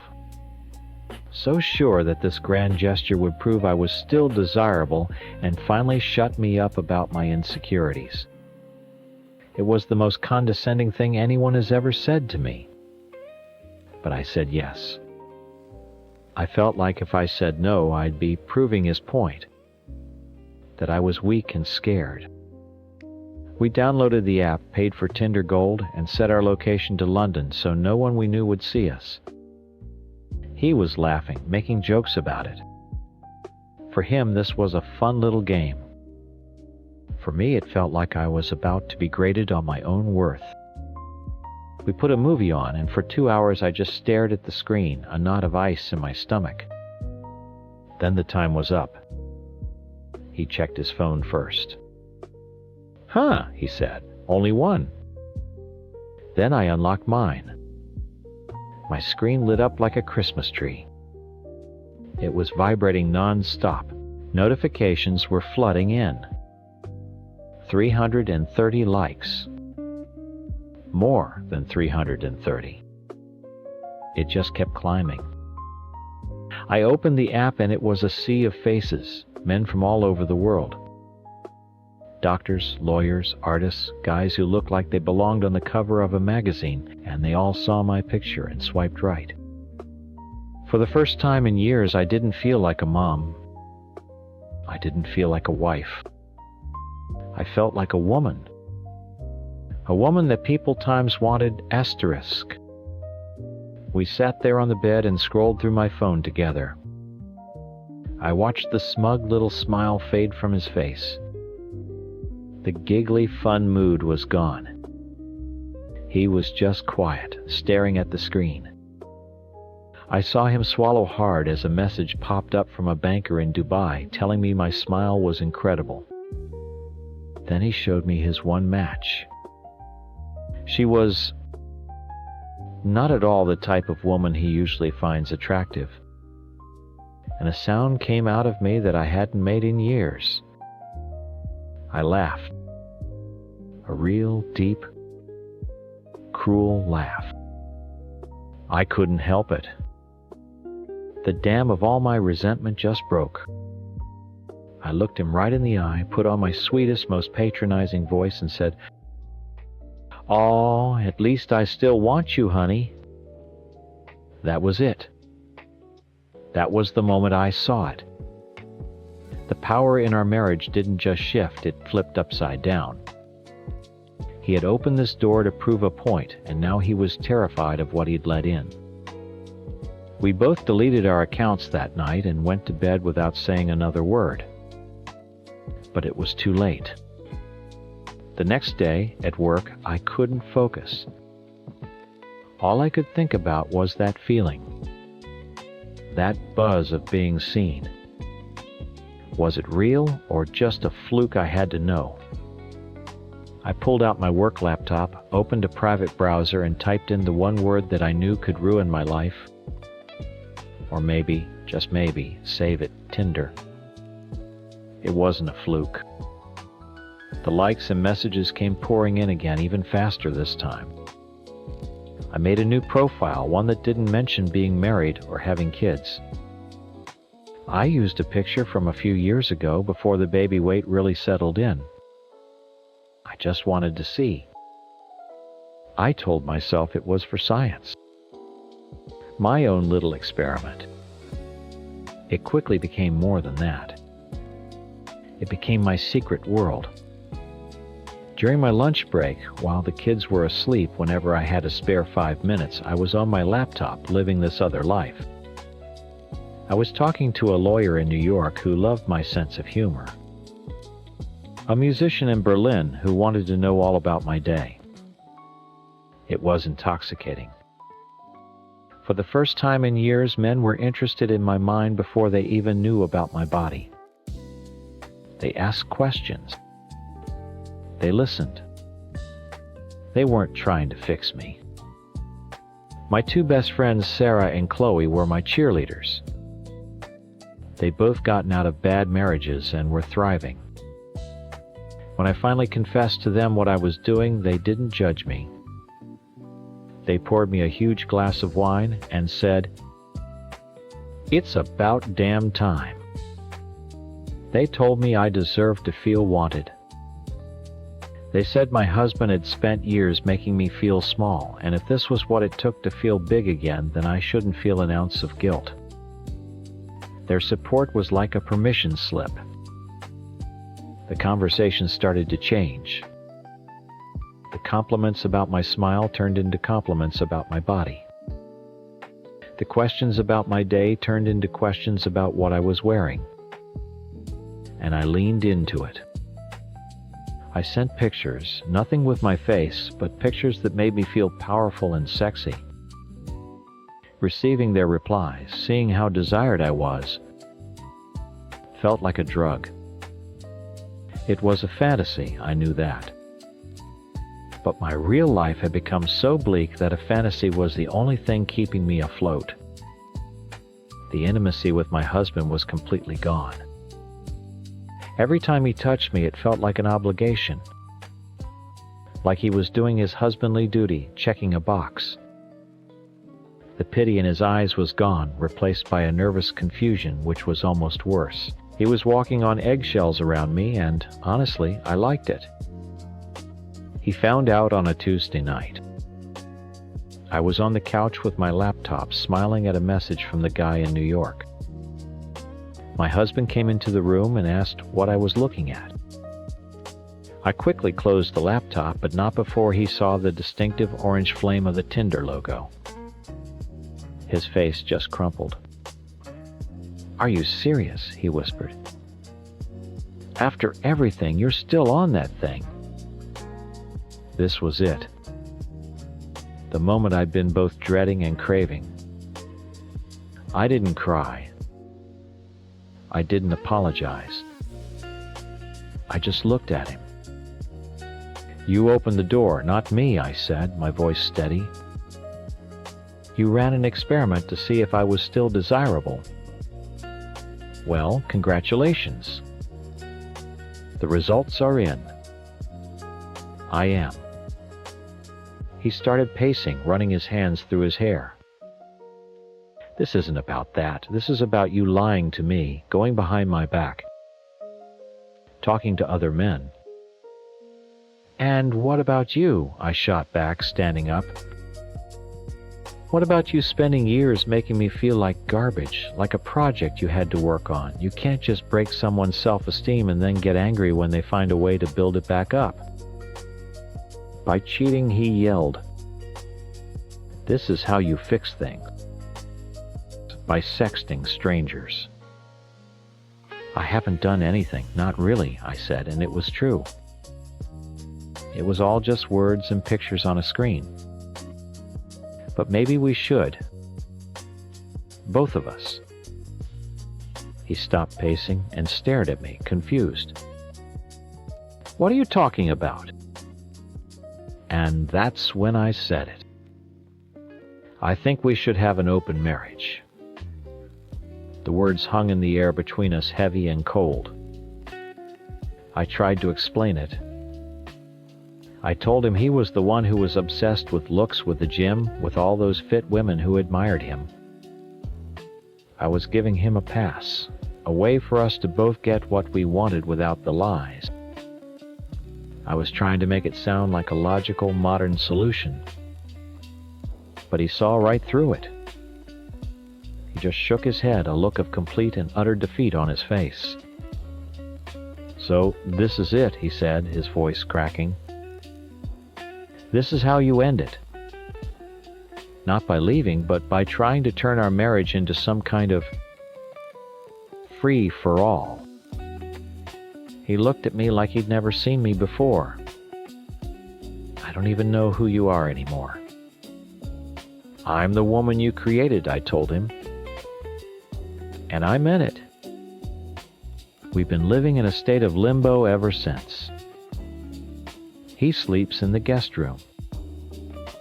We're polite for the kids, like two coworkers who can't stand each other but have to finish a project. The power is all mine now, but the victory feels hollow. The confident, smug man I married is gone, replaced by a sad, quiet ghost who barely looks at me. Some days I miss the man he used to be, the one who would get winded walking up the stairs with me. But then I remember the feeling of his judgment, the weight of his disappointment, and I don't feel guilty anymore. He wanted to prove I was still desirable.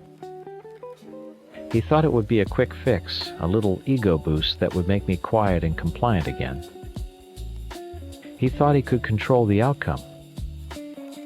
But he didn't realize that you can't show someone a world of warmth and light and then expect them to willingly walk back into the cold. He started the fire, and now he's angry that our house is burning down. Maybe it needed to. Maybe sometimes you have to burn everything to the ground to see the sky again.